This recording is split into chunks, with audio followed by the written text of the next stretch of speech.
দুটো কান আছে, দুটো চোখ আছে। জিহাকুলিল ইনসান খাতাউলিল ইনসান খাতাউলিল ইনসান মান্তিকুলিল ইনসান, দর্শন বলছে। মানে যে কথা বলে, হাসে, ভুল করে, এদের ইনসান বলা হয়।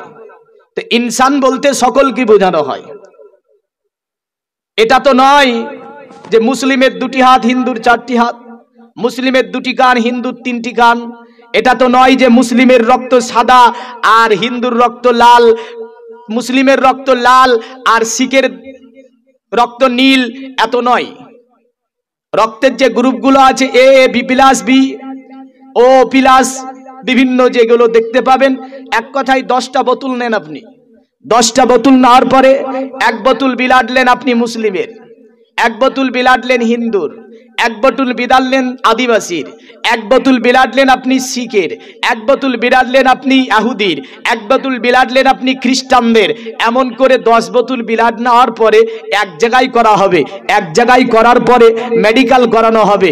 মেডিকেলে কি বলতে পারবে এটা মুসলমানের রক্ত, এটা বাদ, এটা হিন্দুর রক্ত, এটা বাদ, এটা খ্রিস্টানের রক্ত, এটা বাদ, এটা নাসারার রক্ত, এটা বাদ, বা এই রক্তটা মানুষের না, এই রক্তটা চলবে না, এই রক্তটা অন্য শরীরে দেওয়া যাবে না, মুসলমানের রক্ত হিন্দু শরীরে দেওয়া যাবে না, আর হিন্দুর বিলাড মুসলমানের শরীরে দেওয়া যাবে না, শিখের বিলাড তার ফরজির আপনার শরীরে দেওয়া যাবে না, আর তার ফরজির বিলাড আদিবাসীর শরীরে দেওয়া যাবে না, আদিবাসীর আপনার বিলাড দেখা যাচ্ছে যে আপনার শিখের এতে শরীরে দেওয়া যাবে না।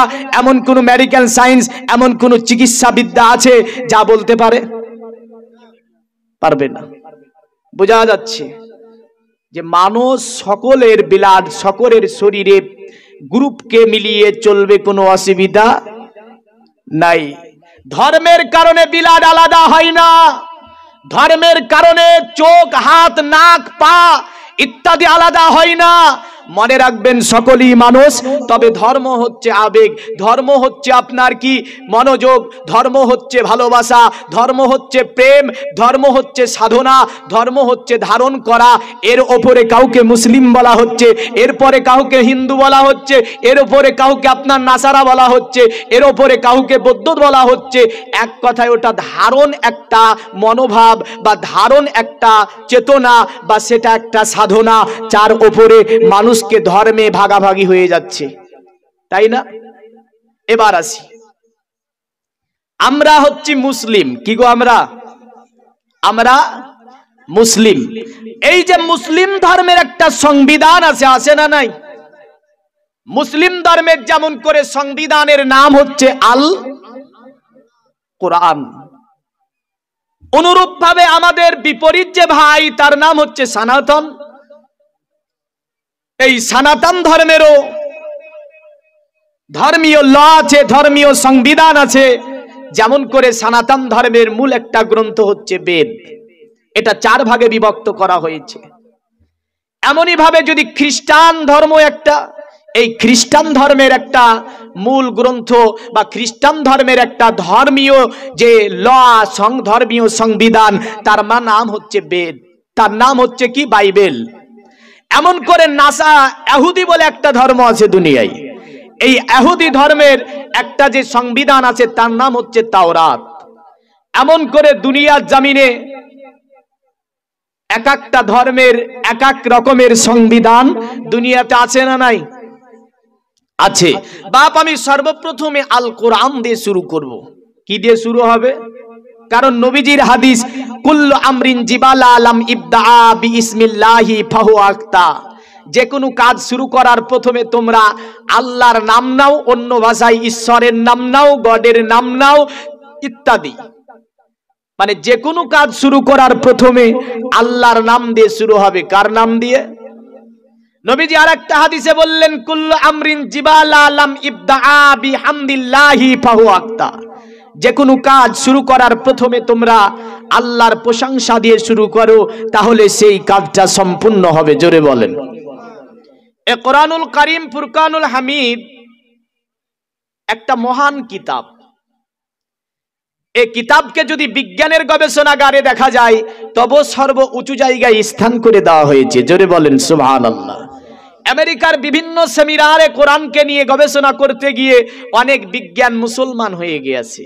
পৃথিবীতে দুটি সমুদ্র, একের নাম হচ্ছে আটলান্টিক মহাসাগর, দ্বিতীয় সমুদ্রের নাম হচ্ছে পারস্য মহাসাগর বা প্রশান্ত মহাসাগর। এই দুটি সমুদ্রের বর্ণনা দিতে গিয়ে বিজ্ঞান ফেলোয়ার হলো, অতঃপর আল কোরআনের কাছে এসে তার ফয়সালা খুঁজে পেল। জোরে বলেন সুবহানাল্লাহ। এমন করে পৃথিবীতে বর্তমান 800 কোটি প্লাস মানুষ, কত কোটি? 800 কোটি প্লাস মানুষ। এই 800 কোটি প্লাস মানুষকে চিহ্নিত করার জন্য একটা যে থিওরি, একটা যে বিজ্ঞানের থিওরি বের করা হলো, এটা বেদ, বাইবেল, ভবিষ্য পুরাণ জানতে বাস্তায় এমন করে পৃথিবীর কোনো ধর্ম দিতে পারেনি। এই চিহ্নিত করার জন্য এমন একটা উৎস কোরআন বের করে দিল, যা ফিঙ্গারপ্রিন্ট। জোরে বলেন। কারণ আমার ফিঙ্গারপ্রিন্ট আপনার এতে মিলবে? মিলবে না। কোরআন এমন এমন উৎস দিয়ে দিয়েছে যা বিশ্বকে আপনার তাজ্জুব হয়েছে। বিশ্বের বিজ্ঞানীরা এই কোরআনের কাছে এসে মাথা নত করতে বাধ্য হয়েছে। জোরে বলি। তাহলে এই কোরআন কি বলতে চাইছে একটুখানি দেখি। কোরআন হচ্ছে মহান সমুদ্র একটা কিতাব। বিজ্ঞান বলেছে পৃথিবীতে সাগর হচ্ছে কটা? 7টা। এখনকার ছেলেরা জানবে না। মানে আমরা পড়েছি 1 চন্দ্র, 2 পক্ষ, 3 নেত্র, 4 বিদ, 5 পঞ্চমান, 6 ঋতু, 7 সমুদ্র। আর এখনকার ছেলেরা কি পড়বে? 1 1টি হাতি, 2 2টি বিড়াল, 3 3টা কুকুর, 4 4টি মোষ, 5 5টি বিড়াল, এই পড়ে না? বুঝবে কি? আরে প্রথমই তো ভুল। তো প্রথম যদি ভীতি ভুল হয়, ওপরে যে তো বিল্ডিং গাথে ও ভেঙে পড়ে যাবে। হ্যাঁ, পড়ার সূচনাটাই তো ভুল। 1 1টি হাতি, 2 2টি বিড়াল, মিথ্যা কথা পাকা।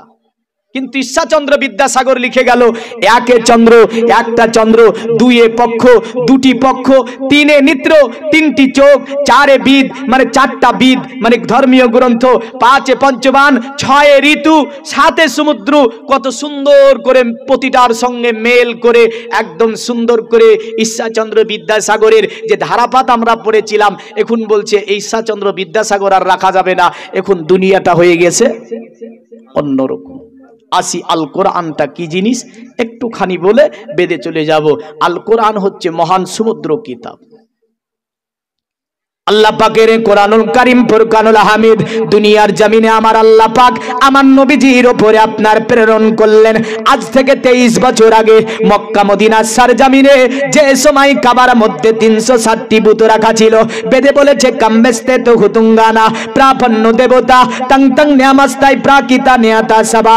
যেই সময় আরবের মানুষেরা কাবার মধ্যে 360টি বুত রাখার পরে পূজা করত, ওই সময়তে মুহাম্মদ দুনিয়ার জমিনে এসেছিলেন। আসার পরে তিনি এক আল্লাহর পরিচয় দিয়েছিলেন, এক আল্লাহ কি জিনিস শিখিয়েছিলেন, ধর্ম কি জিনিস বুঝিয়েছিলেন, পৃথিবীকে বাসযোগ্য করেছিলেন, মানুষকে মানব হিসাবে প্রতিষ্ঠিত করেছিলেন, পৃথিবীতে শান্তি কায়েম করেছিলেন। তিনি হচ্ছেন আব্দুল্লাহর ছেলে মুহাম্মদ। তিনাকে আল্লাহ একটা কিতাব দিল, কিতাবটির নাম হচ্ছে আল কোরআন। এই আল কোরআন মহান সম্মানিত কিতাব, মহান আপনার গ্রন্থ। আল কোরআনে আমার আল্লাহ পাক সুন্দরভাবে জানিয়ে দেয়, এ পৃথিবীর মানব, অতএব আমি আল্লাহ ইতিপূর্বে যত নবী রাসূলকে পাঠিয়েছিলাম, আমি আল্লাহ পাক কোন নবীকে কোন গোত্রের উপর নবী বানিয়ে দিয়েছিলাম, কোন কাফিলার উপরে কাউকে নবী বানিয়েছিলাম, কোন কাসবার প্রতি কাউকে নবী বানিয়েছিলাম, কোন এলাকার প্রতি কাউকে নবী বানিয়েছিলাম। আমার আল্লাহ বলে দুনিয়ার মানব, তবে পৃথিবীর জমিনে মুহাম্মদকে শুধু কাফিলার নবী বানাই না, কোন গোত্রের প্রতি নবী বানাই না, কোন কাসবার প্রতি নবী বানাই না, কোন এলাকার প্রতি নবী বানাই না। আমি আল্লাহ মুহাম্মদকে সমগ্র জাহানের জন্য আমি আল্লাহ পাক নবী বানালাম। শুধু মুসলমানের জন্য নবী বানালাম তা নয়। এ নবী হচ্ছে মুসলমানের নবী, হিন্দুর নবী, খ্রিস্টানের নবী, জৈনর নবী, নাসারার নবী, দালিদের নবী, আদিবাসীর নবী, তার ফরাজির নবী। এক কথায় আমার আল্লাহ বলছে, ওয়ামা আরসালনাকা ইল্লা রাহমাতাল লিল আলামিন। আমার নবী আপনাকে সমগ্র জাহানের জন্য রহমত করলাম। আপনি যেমন মুসলমানদের উপরে রহমত, অনুরূপ অন্য জাতির উপরেও রহমত। আপনি যেমন মুসলমানদের উপরে দয়াবান, অন্য জাতির উপরও দয়াবান। এটা মনে করবেন না যে আপনি শুধু মুসলমানের জন্য রহমত, এটা নয়, আমার নবী সমগ্র কায়নাতের জন্য দয়াবান। তাহলে বোঝা যাচ্ছে কোরআন তো শুধু বলে না যে ইনি মুসলমান, ইনি নবী। আমাদের কিতাব বলছে ইনি সমগ্র জাতির জন্য রহমত। জোরে বলেন, সমগ্র কায়নাতের জন্য তিনি রহমত ছিলেন। এবার বলবেন যে মৌলভী সাহেব কেমন করে, যে সমগ্র কায়নাতের জন্য তিনি যে রহমত। একটা ছোট্ট ঘটনা বলি এখানে, তারপরে ইনশাল্লাহ ওয়াজ দেখেন। ওয়াজ মনোযোগ, ভালোবাসা লাগে। আর আপনাদের দোয়া যাযাবরের মতো জীবন যাচ্ছে, বুঝলেন। একভাবে আবার আপনার দিনাজপুর, উত্তর দিনাজপুরে 6 দিন থাকবো এখন, তারপরে বাড়ি ফিরবো। আবার একদিনও থাকতে পারবো না, শুধু শুক্রবারটা মুর্শিদাবাদ প্রোগ্রাম ধরা আছে। আবার চলে আসবো আপনার ওই কুচবিহারের কোলে কি কালিয়াগঞ্জ। এই যাযাবরের মতো জীবন নিয়ে ইসলাম ধর্মের কিছু কথা বলে বেড়াচ্ছি। আল্লাহ যতটা বলিয়ে নেবে ততটা বলবো। তবে মনে রাখবেন, একটু মনোযোগ যদি দেন নিশ্চয়ই একটা অ্যাঙ্গেল আপনাকে পৌঁছাতে পারবো। আর যদি ভালোবাসা মনোযোগ না দেন তাহলে সেই অ্যাঙ্গেল আমি যেতে পারবো না। এখন আমি আসি আমার নবী পাক সাহেবে লাউলাক সাল্লাল্লাহু তাআলা আলাইহি ওয়াসাল্লাম। তিনি মক্কাতে বসে আছেন, মদিনাতে বসে আছেন। আমি অন্য ধর্মের মানুষ যারা, তারা এই বিষয়টা বুঝে উপকৃত হবে অনেকটা। তো মুহাম্মদ সাল্লাল্লাহু আলাইহি ওয়াসাল্লাম বসে আছে, আর একজন ইহুদি ধর্মের যুবক আল্লাহর নবীর সম্মুখে ঢুকে পড়ল। তারপরে কি করলো, চেনটাকে টেনে দিয়ে বুঝলেন দাঁড়িয়ে প্রসাব করতে শুরু করলো। এই দাঁড়িয়ে পোশাক আমার যুবকেরা বিনা কারণে করে না। ওই ইহুদি ধর্মের যুবকটা মসজিদের মধ্যে দাঁড়িয়ে পোশাক। সাহাবীরা উঠে বলছে কেটে ফেলবো, কতল করে দেবো। আল্লাহর নবী বললেন না, আয় বসো। সাহাবী বসে গেল। যুবক আরাম সে প্রসাব করল। আল্লাহর নবী বলছে শোনো, এখানে এসো। নবীজি কাছে ডেকে নিলেন। নবী বললেন তুমি কোন ধর্মের মানব? সুবহানাল্লাহ। নবী জিজ্ঞাসা করছে কোন ধর্মের মানুষ তুমি? ওই যুবকটা বলছে ইয়া রাসূলুল্লাহ, আমি হচ্ছি ইহুদি ধর্মের মানব। আমার নবী বললে যুবক তোমার কোন তো ধর্ম আছে, তোমাদের কোন ধর্মেও গতেব জায়গা আছে? বলল হ্যাঁ আমাদের গির্জা আছে। আমার নবী বললেন ওই গির্জার মধ্যে কি এমন করে দাঁড়িয়ে প্রসাব করো? যুবকটা বলছে না। আমার নবীজি বলল শুনে রেখে দাও, যেমন করে গির্জার মধ্যে দাঁড়িয়ে প্রসাব করা হয় না, অনুরূপ কোন মন্দিরে দাঁড়িয়ে প্রসাব করা হয় না, অনুরূপ কোন পূজা মণ্ডপে দাঁড়িয়ে প্রসাব করা হয় না। অনুরূপ আমার নবীজি বললেন শোনো যুবক, পৃথিবীর জমিনে মুসলমানদের মসজিদেও দাঁড়িয়ে প্রসাব করা যায় না। যাও তুমি বাড়ি চলে যাও। ওই যুবকটা গুটি গুটি পায়ে আপনার সেখান থেকে চলে যাচ্ছিল। যেতে যেতে ভাবছে অতএব আব্দুল্লাহর ছেলে মোহাম্মদ আমাকে ইচ্ছা করলে মেরে দিতে পারত, তার সাহাবীদের দিয়ে আমাকে পিটিয়ে দিতে পারত, কিন্তু নবীজি তো আমাকে মারলো না। নবীজি আমাকে জিজ্ঞাসা করলো তুমি কোন ধর্মের যুবক? আমি যখন তাকে বললাম আমি ইহুদি, আমাকে কত সুন্দর বয়ান দিল। তোমাদের তো ধর্মীয় জায়গার নাম গির্জা, গির্জার মধ্যে যেমন করে দাঁড়িয়ে প্রসাব করা হয় না, অনুরূপ মন্দিরে দাঁড়িয়ে প্রসাব করা হয় না, অনুরূপ কোন পূজা মণ্ডপে প্রসাব করা হয় না, অনুরূপ ভাবে কোন ধর্মীয় জায়গাতে প্রসাব করা হয় না। যুবকটা বলছেন নিঃসন্দেহে পৃথিবীর জমিনে ইনি কোন অতএব ভণ্ড ব্যক্তি হতে পারে না, নিঃসন্দেহে তিনি আল্লাহ পাকের প্রেরিত দূত। যুবকটা আপনার ঘুরে আসলো, আমার নবীজি বসে আছেন। আমার নবী বলেছিল যুবক, এ যুবক কি ব্যাপার, কি হয়েছে তোমার? আবার কেন তুমি আমার দরবারে ফিরে আসলে? যুবক বলেছিল ইয়া রাসূলুল্লাহ, নিঃসন্দেহে আপনি পৃথিবীর জমিনে আল্লাহ পাকের পয়গম্বর, এতে কোনো সন্দেহ নাই। দয়া করে আপনি আমাকে কলেমা পড়ে ইসলাম ধর্ম গ্রহণ করিয়ে নিন। আমার নবী বলল একটু ভেবে দেখো, কলেমা যদি তুমি পড়তে চাও, কলেমা বললে মিথ্যা বলা হবে না, কলেমা বললে চুরি করা হবে না, কলেমা পড়লে অন্যকে গালি দেওয়া যাবে না, কলেমা পড়লে অন্যের মাল হরণ করা যাবে না, কলেমা পড়লে একে অপরের প্রতি অত্যাচার অনিচার অবাচার করা যাবে না, যুবকটা তাজ্জব হয়ে বলছে, মুসলমানদের মধ্যে এগুলোকে আইন? আল্লাহর নবী বললেন, হ্যাঁ, যারা কলেমা পড়বে তারা কখনো অন্যকে ব্যথা গালি দিতে পারবে না। যুবকটা দাঁড়িয়ে দাঁড়িয়ে চিন্তা করেছিল। আমার নবী বললেন, যাও বাড়ি চলে যাও, ধর্ম তুমি চিন্তা করে কবুল করবে। যুবকটা চলতে শুরু করলো। যেতে যেতে যেতে যেতে আবার মনে মনে ভাবছে, কত সুন্দর কথা মুহাম্মদ বলল, অন্যের মাল চুরি করো না, অন্যকে গালি দিও না, অন্যের প্রতি কোনো অত্যাচার অনাচার অবিচার করো না। নিঃসন্দেহে আল্লাহ পাকের পয়গম্বর, আল্লাহ পাকের দূত হবে। তিনি ফিরে গেলেন আমার নবীর কাছে। যাবার পরে বলছে, ইয়া রাসূলুল্লাহ, দয়া করে আপনি আমাকে কলেমা পড়ে ইসলাম ধর্ম গ্রহণ করে নিন। জোরে বলেন সুবহানাল্লাহ। ইসলাম ধর্ম আপনি আমাকে পড়িয়ে দিন। আমার নবী তাকে কলেমা পড়ে ইসলাম ধর্ম গ্রহণ করিয়ে দিল। এখন বিষয়টা আসছে যে মুহাম্মদ সাল্লাল্লাহু আলাইহি সাল্লাম যেটা প্রচার করছিলেন, সেটা প্রথম প্রচার ছিল লা ইলাহা ইল্লাল্লাহ মুহাম্মাদুর রাসূলুল্লাহ। এটা নবীজির প্রথম প্রচার ছিল। আমি আসি এই বিষয়টা প্রথম নম্বরে ক্লিয়ার করি। প্রথম স্টেপের ওয়াজ হচ্ছে লা ইলাহা ইল্লাল্লাহ, আর দ্বিতীয় স্টেপের ওয়াজ হচ্ছে মুহাম্মাদুর রাসূলুল্লাহ। এই বিষয়টা আজকে বুঝিয়ে দেব আপনাকে, দুটি বিষয়, এতে সমস্ত কিছু পেয়ে যাবেন ইনশাআল্লাহ। আসি, এই লা ইলাহা ইল্লাল্লাহর মানে কি? আল্লাহ ছাড়া কোনো মাবুদ নাই।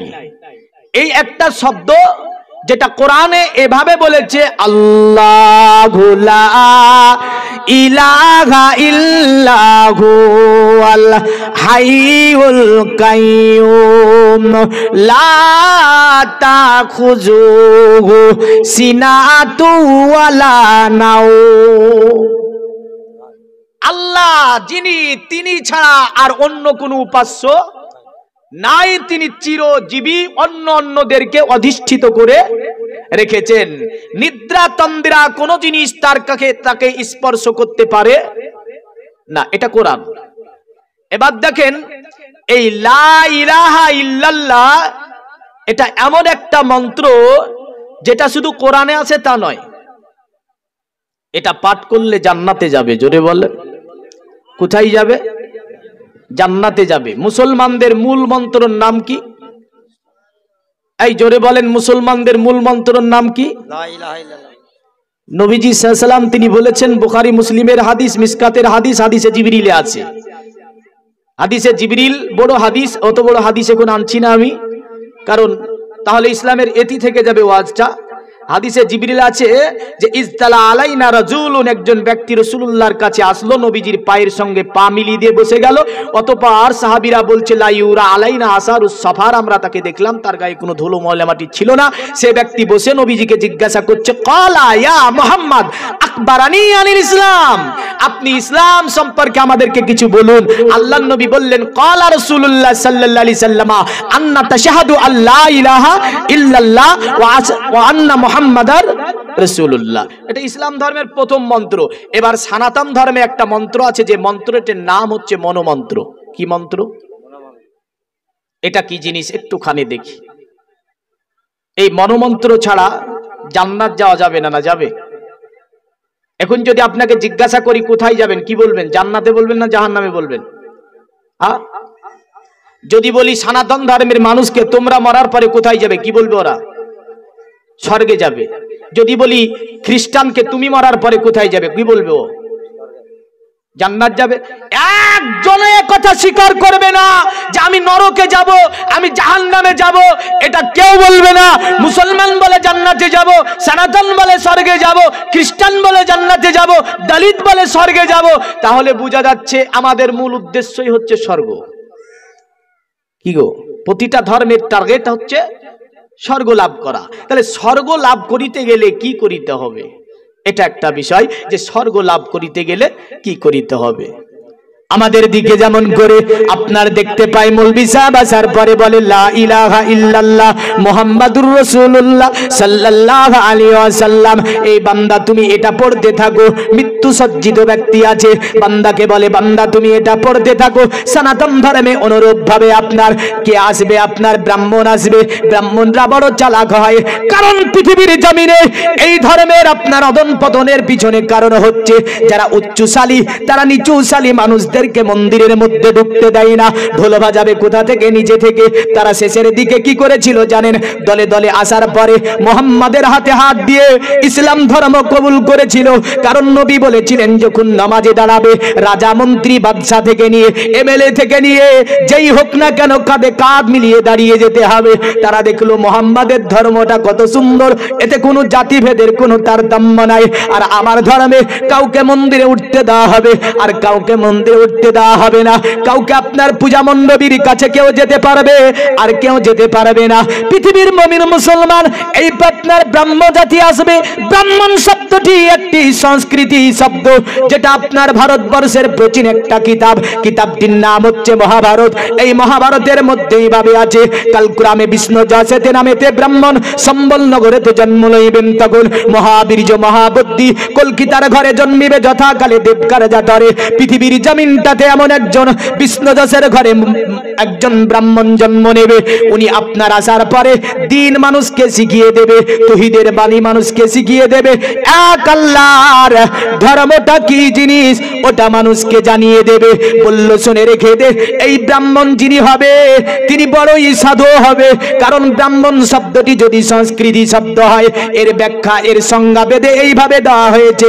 ব্রাহ্মণ পৃথিবীর জমিনে তারা যারা আল্লাহর ইবাদতে নিজেকে মনোনিবেশন করতে পারলো পৃথিবীতে, তারাই হচ্ছে ব্রাহ্মণ। আল্লাহুম্মা সাল্লি আলা সাইয়্যিদিনা মাওলানা ওয়ালা আলি সাইয়্যিদিনা মাওলানা মুহাম্মদ। একদিন তোমাকে পরিয়ে কাফন আত্মীয় স্বজন করবে দাফন। জোরে বলি। আমি যখনই দুরূদ পড়ি 2 কালিমাত পড়ি। হঠাৎ চলে যাবে আদরের ধন, প্রিয় মা বাবার ভাসিয়ে নয়ন। জোরে বলা যাবে না। তৈরি থেকো তৈরি রেখো কবরে মান সমান, একই দিন তোমারি নাম মসজিদে হবে এলান। একই দিন তোমারি নাম মন্দিরে হবে এলান।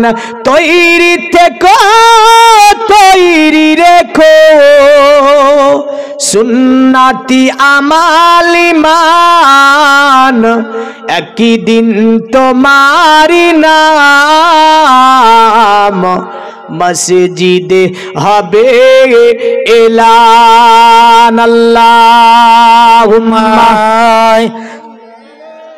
সাইয়্যিদিনা মাওলানা ওয়ালা আলি সাইয়্যিদিনা মাওলানা। দুনিয়ার মুমিন মুসলমান এই ব্রাহ্মণ আসার পরে বলবে তাকে কি করতে হবে? অতএব মৃত্যু সজ্জিত ব্যক্তি মুসলমান পড়াবে লা ইলাহা ইল্লাল্লাহ মুহাম্মাদুর রাসূলুল্লাহ। আর ব্রাহ্মণ আসার পরে বলবে একে তুলসী তলায় লাগানো হবে। তুলসী তলায় লাগানোর পরে একটা মন্ত্র বলা হবে। মন্ত্রটা কি আপনি কি জানেন? এই মন্ত্রটার মানে কি হতে পারে আপনি কি বলতে পারবেন? আপনার সে বলবেন না কবরিল্লাহ ইল্লাল্লাহ লা ইলাহার তিপাবাম লা ইলাহা পরম কদম জন্ম বৈকুণ্ঠে পারা পনিতাতে জাপি নামে মুহাম্মাদাম। এই মন্ত্রের অর্থ কি?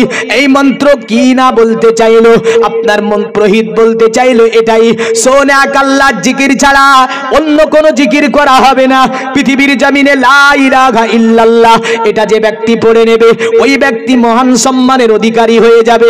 আর যারা মুহাম্মাদের নামকে জপে নিতে পারবে তারা জান্নাতের অধিবাসী হবে, তারা স্বর্গে যেতে পারবে।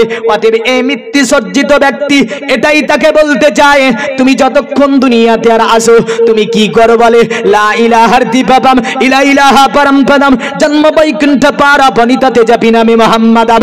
এখন তুমি এক আল্লাহকে জপতে থাকো আর মুহাম্মাদকে ধরে নাও। যদি এক আল্লাহর সাথে মুহাম্মাদকে ধরে নিতে পারো তোমার স্থান হবে স্বর্গে, তুমি যাবে আল্লাহর জান্নাতে। জোরে বলেন সুবহানাল্লাহ। এ দুনিয়ার মুমিন মুসলমান, বোঝা গেল নবী ছাড়া জান্নাত যাওয়া যাবে না, এটাই আপনার মুসলমানের কিতাবে বলে, এটাও আপনার সনাতন ধর্মের কিতাবে বলে। এমন করে সনাতন ধর্মের আরেকটা গুরুত্বপূর্ণ কিতাব, কিতাবটির নাম হচ্ছে ভবিষ্য পুরাণ।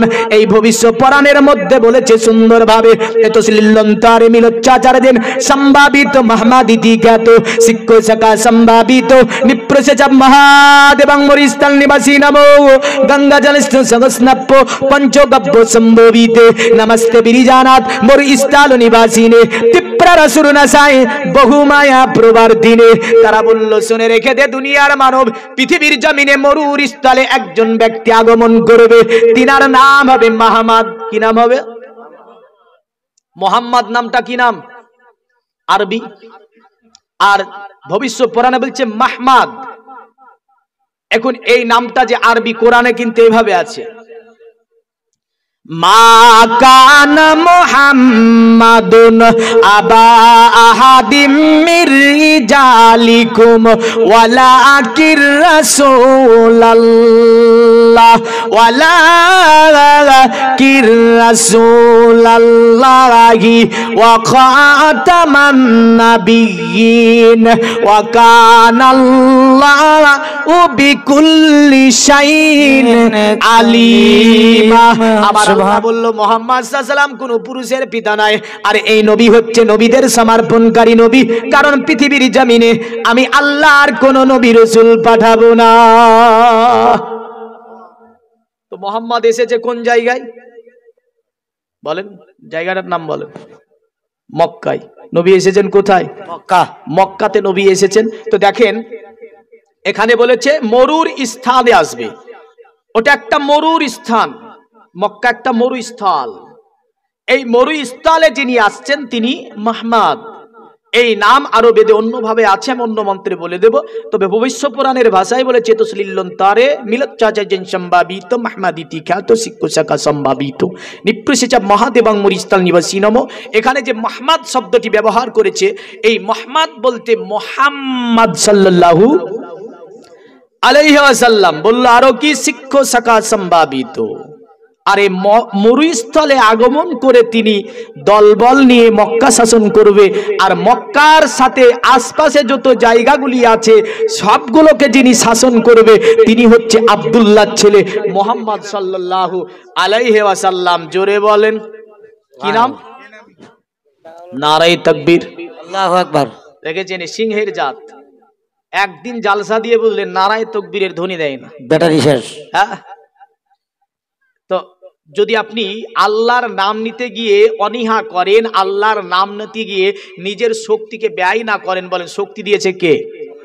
সুস্থ রেখেছে কে? জীবিত রেখেছে কে? রিজিক দিচ্ছে কে? আল্লাহ। তা আল্লাহর নাম নিতে গিয়ে একটু চিল্লিয়ে বলুন তো নারায়ে তাকবীর, নারায়ে রিসালাত। 2000 টাকার দাতা নবী বলেছেন মান বানা লিল্লাহি মাসাজিদান বানাল্লাহু লাহু বাইতান ফিল জান্নাহ। যারা আল্লাহর ঘর মসজিদ বানায় তাদের জন্য আল্লাহ জান্নাতে ঘর বানায়। জোরে বলবেন না? আল্লাহ তুমি এর জন্য জান্নাতে একটা ঘর বানিয়ে দাও। সকলে বলুন আল্লাহুম্মা আমিন। এর চেয়ে আর বেশি চাওয়ার দরকারই নাই, কারণ জান্নাতে একটা ঘর পেয়ে গেলি সব সমাধান। আল্লাহ রাব্বুল আলামিন কবুল করে। সুবহানাল্লাহর একজন বেনামে দেখেন 1000 টাকা দিয়েছে, জিন্দাবাদ বলেন। আল্লাহ দানকে আপনি কবুল করে নিয়ে তার জন্য জান্নাতে আপনি একটি সুন্দরতম মাকান বানিয়ে দিন। জোরে বলেন। দুনিয়ার মুমিন মুসলমান বলল, দুনিয়ার জমিনে তিনি আসার পরে মানুষকে কি করবে? মানুষের কাছে এমন চরিত্র দেখাবে ওই মুহাম্মদ নামে ব্যক্তিটা, যে তার চরিত্র দেখে মানুষ দলে দলে আসার পরে তার ধর্মে দীক্ষিত হবে, শিক্ষা শাখা সম্ভাবিত। আর ওই মুহাম্মদ দল বল নিয়ে মক্কা শাসন করবে, মক্কার চতুর্দিককে শাসন করবে। জোরে বলেন সুবহানাল্লাহ। দুনিয়ার মুমিন মুসলমান মনে রাখবেন, আজ থেকে 1500 বছর আগেকার একজন জ্যোতিষী বলেছিল এই কথাটি, যার বাড়ি ছিল সিরিয়া দেশে। আল্লাহর নবী মুহাম্মদ যেই দিনে রাত্রিতে মক্কার আপনার প্রান্তরে আমার নবীজি জন্মগ্রহণ করছে, সিরিয়ার বাদশা আপনার স্বপ্ন দেখেছিল কি জানেন? সিরিয়াতে ঢুকতে একটা নদী ছিল, নদীটার নাম ছিল দাজলা নদী। সিরিয়ার বাদশা যেন ঘুমের মধ্যে আছে, তিনি যেন ওই রাত্রিতে স্বপ্ন দেখছে আপনার ওই দাজলা নদী পার করে মাথায় একটা যেন সুন্দরতম মুকুট পরা আছে, একটা সুন্দরতম সাদা ঘোড়ার উপর একজন ব্যক্তি বসে আছে, যেন আপনার দাজলা নদীর উপর দিয়ে ঘোড়ার পৃষ্ঠে চড়ে যেন সিরিয়াতে একজন ব্যক্তি প্রবেশ করলো। সিরিয়ার বাদশার চট করে ঘুম ভেঙে গেল। সিরিয়ার বাদশা ঘুম থেকে উঠে ভাবছে তাজ্জব ব্যাপার, আমার সিরিয়াতে কে যেন প্রবেশ করলো, মাথায় সুন্দরতম মুকুট পরা আছে, এমন করে যেন সাদা ঘোড়ার উপরে চড়ে আছে। বাদশা আপনার পুরা রাত্রি আর ঘুমাতে পারে না, বাদশা আপনার পুরা রাত্রি ঘুম হলো না। সকালবেলা হলো, বাদশা রাজদরবারে গেল। রাজদরবারে যাবার পরে একটা বড় সিংহাসন ছিল বাদশা বসার জন্য, যে সিংহাসনটি 10 জন ব্যক্তি আপনার ধরে নড়াতে পারতো না। বাদশা যখনই বসতে গেল, সিংহাসনটি অটোমেটিক যেন আপনার পড়ে গেল। ওখানে অনেক জ্যোতিষী মনোঋষি ছিল, অনেক গণক ছিল, সাধক ছিল। কারণ আমার নবীজি যখন দুনিয়াতে আসলেন, কোরআন তো তখন আসেনি, তখন জ্যোতিষী মনোঋষি হাকিম আপনার এমন করে এই সমস্ত ব্যক্তিরা আপনার আমরা এই সমস্ত ব্যক্তিদের চর্চা আমরা দেখতে পাই। আল্লাহর নবী যেই দিন এসেছে, বাদশা যে এসে আপনার সকাল বেলায় বসতে গেল, সঙ্গে সঙ্গে সিংহাসনটি পড়ে গেল। বাদশা তাজ্জব হয়ে বলল, রাত্রিতে একটা আমি বিখ্যাত স্বপ্ন দেখলাম, আর এখন দেখি আমার সিংহাসন পড়ে যায়, ব্যাপারটা অন্য কিছু ঘটছে।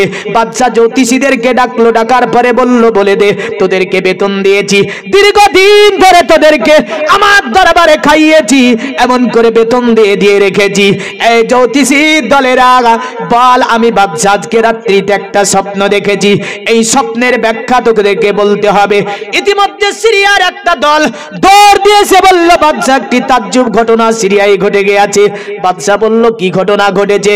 বলে, মহান বাদশা, আমাদের সিরিয়াতে যে ওই সামোয়া দরিয়াটা আছে, ওই দরিয়াটাতে যেন পানি ভর্তি হয়েছে। জোরে বলেন সুবহানাল্লাহ। তাজ্জব হয়ে বলছে, আমার দাদা পদ্মাদা থেকে নিয়ে কেউ কোনোদিন ওই ঝর্ণাতে পানি দেখতে পাইনি, আর আজকে রাত্রিতে হঠাৎ পানি ভর্তি হয়ে গেল। লোকেরা বলল, বাদশা, রাত্রিতে হঠাৎ করে উঠে দেখি যেন ঝর্ণা চালু হয়ে গেছে। বাদশা তাজ্জব হয়ে বলছে, তাজ্জব ব্যাপার। ইতিমধ্যে আর একটা দল দৌড় দিয়ে আসলো, আসার পরে মহান বাদশাকে বলছে, বাদশা, সিরিয়াতে আর একটা ঘটনা ঘটে গিয়েছে। বাদশা বলল, কি ঘটনা ঘটেছে? বলে, মাসোয়া নামক যে দরিয়াটা ছিল, ওই দরিয়াটা যেন চালু হয়ে গেছে। হঠাৎ রাত্রিতে মাসোয়া দরিয়াতে পানি ভর্তি হয়েছে। বাদশা শুনে তাজ্জব হয়ে গেল, জ্যোতিষীদেরকে বলল, গণনা কর তোরা। তোরা আপনার গণনা করলো, কিন্তু কোন জ্যোতিষী এর ফয়সালা দিতে পারলো না, কোন জ্যোতিষী এই কথা বলতে পারলো না। তাদের মধ্য থেকে একজন জ্যোতিষী দাঁড়িয়ে যাবার পরে বলেছিল, এ বাদশা, আপনি যদি অনুমতি দেন, আপনি যদি পারমিশন দেন, একটা কথা আপনাকে বলবো। বাদশা বলল, বল, এমন কি কথা বলতে চাস? বাদশার সম্মুখে জ্যোতিষী দাঁড়িয়ে বলল, আপনার স্বপ্নের ব্যাখ্যা আমরা দিতে পারবো না, তবে আমাদের সিরিয়াতে একজন মহান পুরোহিত আছে, মহান জ্যোতিষী আছে, নাম তার হচ্ছে সাতিহি জ্যোতিষী। এ বাদশা, যদি সাতিহি জ্যোতিষীকে আনয়ন করা হয়, নিশ্চয় আপনার স্বপ্নের ব্যাখ্যা সে বলে দিতে পারবে, আপনার স্বপ্নের তাবির সে বলে দিতে পারবে। বাদশা বলল, তাই নাকি? বলে, হ্যাঁ। বাদশা প্রশাসনদেরকে বলল, যাও, চলে যাও, সাতিহিকে আমি বাদশা আমার দরবারে হাজির করে দাও। কারণ নবীজি এসেছেন, যদিও বলেছে শিক্ষা শাখা সম্ভাবিত, মোহাম্মদ দল বল নিয়ে শাসন করবে, এটা এই বিখ্যাত পুরোহিত সাতিহি কি বলেছিল। তো সাতিহির কাছে মানুষ গেল, সাতিহি মৃত্যু সজ্জায় পড়ে আছে, বিছানাতে আপনার তিনি মৃত্যু সজ্জিত ভাবে পড়ে আছে। বাদশার প্রশাসনেরা যাবার পরে সাতিহি জ্যোতিষীর কাছে পৌঁছে গেল। সাতিহি জ্যোতিষী তাদেরকে দেখে মুখটাকে ঘুরিয়ে তাকিয়ে মুচকি হেসে বলছে, তোদেরকে বাদশা পাঠিয়েছে। জোরে বলেন। তারা বলল, হ্যাঁ বাদশা পাঠিয়েছে। বলে, বাদশা কেন পাঠিয়েছে আমি জানি। বাদশা রাত্রিতে আজকে একটি স্বপ্ন দেখেছে, দাজলা নদী পার করে কেউ যেন ঘোড়ার পৃষ্ঠে চড়ে অতএব সিরিয়ার মধ্যে প্রবেশ করেছে। এই স্বপ্নটা বাদশা দেখেছে না। তারা তাজ্জব হয়ে বলল, জ্যোতিষী আপনি কেমন করে এটা জানতে পারলেন? বাদশা, স্বপ্ন আপনি কি করে জানতে পারলেন? সাতিহি জ্যোতিষী মুচকি গেছে, বলল, শোন, পৃথিবীর জমিনে আমি তাওরাত পড়েছি, জবুর পড়েছি, ইনজিল পড়েছি, আসমানি অনেকগুলো সহিফা আমি পড়েছি। এ বাদশার প্রেরিত পূজারা বাদশাকে যাবার পরে বলে দে, অতএব বাদশা যে স্বপ্নটা দেখেছি এর তাবির আমি জানি। সঙ্গে সঙ্গে বলছে, এ মহান জ্যোতিষী, বাদশার দরবারে আরো ঘটনাগুলি ঘটেছে। সাতিহি বলল, আমি এক তাবির সব ঘটনা বলে দিতে পারবো। সুবহানাল্লাহ। দুনিয়ার মুমিন মুসলমান বাদশার প্রশাসনেরা ফিরে আসলো, বলে, মহান বাদশা আপনাকে ডাক করেছে সাতিহি জ্যোতিষী, আপনি চলুন সাতিহির কাছে। বাদশা আপনার কি করলো? সাতিহির দরবারে পৌঁছালো। সাতিহির দরবারে মহান বাদশা যখন যাবার পরে পৌঁছালো, সাতিহি জ্যোতিষী বলেছিল, বাদশা তুমি যে স্বপ্নটা দেখেছো দাজলা নদী পার করে ঘোড়ার পৃষ্ঠে চড়ে কেউ যেন সিরিয়ার মধ্যে প্রবেশ করছে, এ বাদশা আজকে রাত্রিতে আখেরি নবী মুহাম্মদ মরুর প্রান্তরে আগমন করেছে, অতএব ওই নবী আসবে আর অতি তাড়াতাড়ি সিরিয়া পর্যন্ত জয় করবে। আর আল্লাহ বাদশাকে বলল, বাদশা তোমার এই যে গির্জা আছে, গির্জাতে যে অগ্নি পূজা হয়, আজকে রাত্রিতে অগ্নি পূজা বন্ধ ছিল। জোরে বল। বাদশা বলছে, তাজ্জুব, হাজার হাজার বছর ধরে পূজা দিচ্ছে, ওখানে আজকে রাত্রিতে পূজা বন্ধ মানে? জ্যোতিষী বলল, হয়নি পূজা, কারণ আগুন দেখো নিভে গিয়েছে। সুবহানাল্লাহ। বাদশা খোঁজ খবর নিল, হ্যাঁ দেখছে আপনার ওই গির্জার মধ্যে যেন পূজা দেওয়া হয়নি। এমন করে মাসোয়ার বর্ণনা দিল, সামোয়ার বর্ণনা দিল, আখিরি নবী যেই দিন আসবে মাসোয়া সামোয়া ঝর্ণা নদীগুলো চালু হবে। এমন করে আখিরি নবী যেদিন আসবে সেই দিন অতএব এই মন্দিরের পূজা বন্ধ থাকবে। পৃথিবীর জমিনে দেবা ধর্মা চিত্র যুগা দেবা আলাকাচ্চা চারা ঘুষ্টা পুষ্টা সন্তুষ্টা কলকোরাজনি চা ভুবা নানা দেবা দিলিঙ্গেশু ভূষানে ভূষিছে তু চ ইন্দ্র জালি বুদ্ধাতি কল্পকা পূজা কা জনা ন শান্তি অবতার কলির কলকি পুরাণের মন্ত্র। বলল, শুনে রেখে দাও মহান বাদশা, কারণ দেব মূর্তি পর্যন্ত ওই ছেলেটিকে সম্মান করবে। সুবহানাল্লাহ। আরে কে জন্মিল? জোরে বলেন। সুবহানাল্লাহ। আরব দেশে ওগো ফেরেশতা পড়ে দুরূদ, ধ্বংস কেন হলো বেদিন? ওগো ভেঙ্গে পড়ে কাবার বুত, ওগো ভেঙ্গে পড়ে কাবার বুত। কার আশাতে রই খুশিতে, কার আশাতে রই খুশিতে, যিনি নিশান ও গালে মান, এই তো সেই নবী মহান। মানব বেশে দুনিয়ায় এসে কে দেখালেন খোদার শান, এই তো সেই নবী মহান। এসে জিবরিল করতেন নাজিল যারে ওপরে পাক কোরআন, এই তো সেই নবী মহান। বলুন সুবহানাল্লাহ। আরে দুনিয়া পেল নতুন জীবন, ওগো শুকনো গাছে ফুল ফুটে, কারি ওসিলাই আদম নবী খোদার নিকট হয় মাকিবুল, ওগো খোদার নিকট হয় মাকিবুল। কে বা হলেন নবীর সরদার, কে বা হলেন নবীর সরদার, ওগো খোদার পরে কারি সিথান, এই তো সেই নবী মহান। মানব বেশে দুনিয়ায় এসে কে আমাদেরকে দেখালেন খোদার শান, এই তো সেই নবী মহান। জোরে বলুন সুবহানাল্লাহ। জ্যোতিষীর কথা শুনে বাদশা বলল, তাহলে আজকে রাত্রিটা আখিরি নবী এসে গিয়েছে, তাই আপনার এতে বলেছে, ভবিষ্যৎ পুরাণে বলেছে তিনি আসবে মরুর স্থলে, নামাস্তে বিরিজানাত মরু স্থল নিবাসিনে তিপ্রা রাসুরনাসায় বহুমায়া প্রবার দিনে। এ মরু স্থলে আগমনকারী ব্যক্তি, তোমাকে জানাই আমরা প্রণাম, তোমাকে জানাই আমরা শতবাদ, তোমাকে জানাই আমরা সাধুবাদ। তিপ্রা রাসুরনাসায় বহুমায়া প্রবার দিনে দয়া করে তোমার কদমের নিচে আমাদেরকে একটু জায়গা দিও, যদি তোমার কদমের নিচে আমাদেরকে একটু জায়গাটা দিয়ে দাও, আমাদের কোনো ভয় এই জগতে থাকবে না, আমাদের ভয় পরের জগতে থাকবে না। তাহলে সকলে যার আশ্রয় চেয়েছে তিনি কে? মুহাম্মদ সাল্লাল্লাহু আলাইহি ওয়াসাল্লাম। এবার মুহাম্মদ যেটা বলতে চেয়েছিল ওটা ছিল লা ইলাহা ইল্লাল্লাহ, আল্লাহ ছাড়া কোনো মাবুদ নাই। আর কোরআন বলছে কুল হু আল্লাহু আহাদ, আল্লাহ হচ্ছে এক। তাহলে সকলে যে স্বর্গে লাভ করিতে চায়, এই স্বর্গ যেতে গেলে অথর্ব বেদ বলছে, এবার বলে বান্দা দুনিয়া থেকে তুই স্বর্গ যাবি। কি আশা বান্দার, কারণ স্বর্গে যাবে, নরকে কেউ যাবে না। না যাবে গো? কেউ যাবে নরকে? কেউ বলবে যে আমি নরকে যাব? যাবে না। কিছুদিন আগে সোশ্যাল মিডিয়ায় দেখছিলাম একজন মারা গিয়েছে, তো একটা শিকারের ধরে দিয়েছে, মুখে দিয়ে বললেন, ভরে দিয়ে বলে তো এটা খেতে খেতে স্বর্গে যা।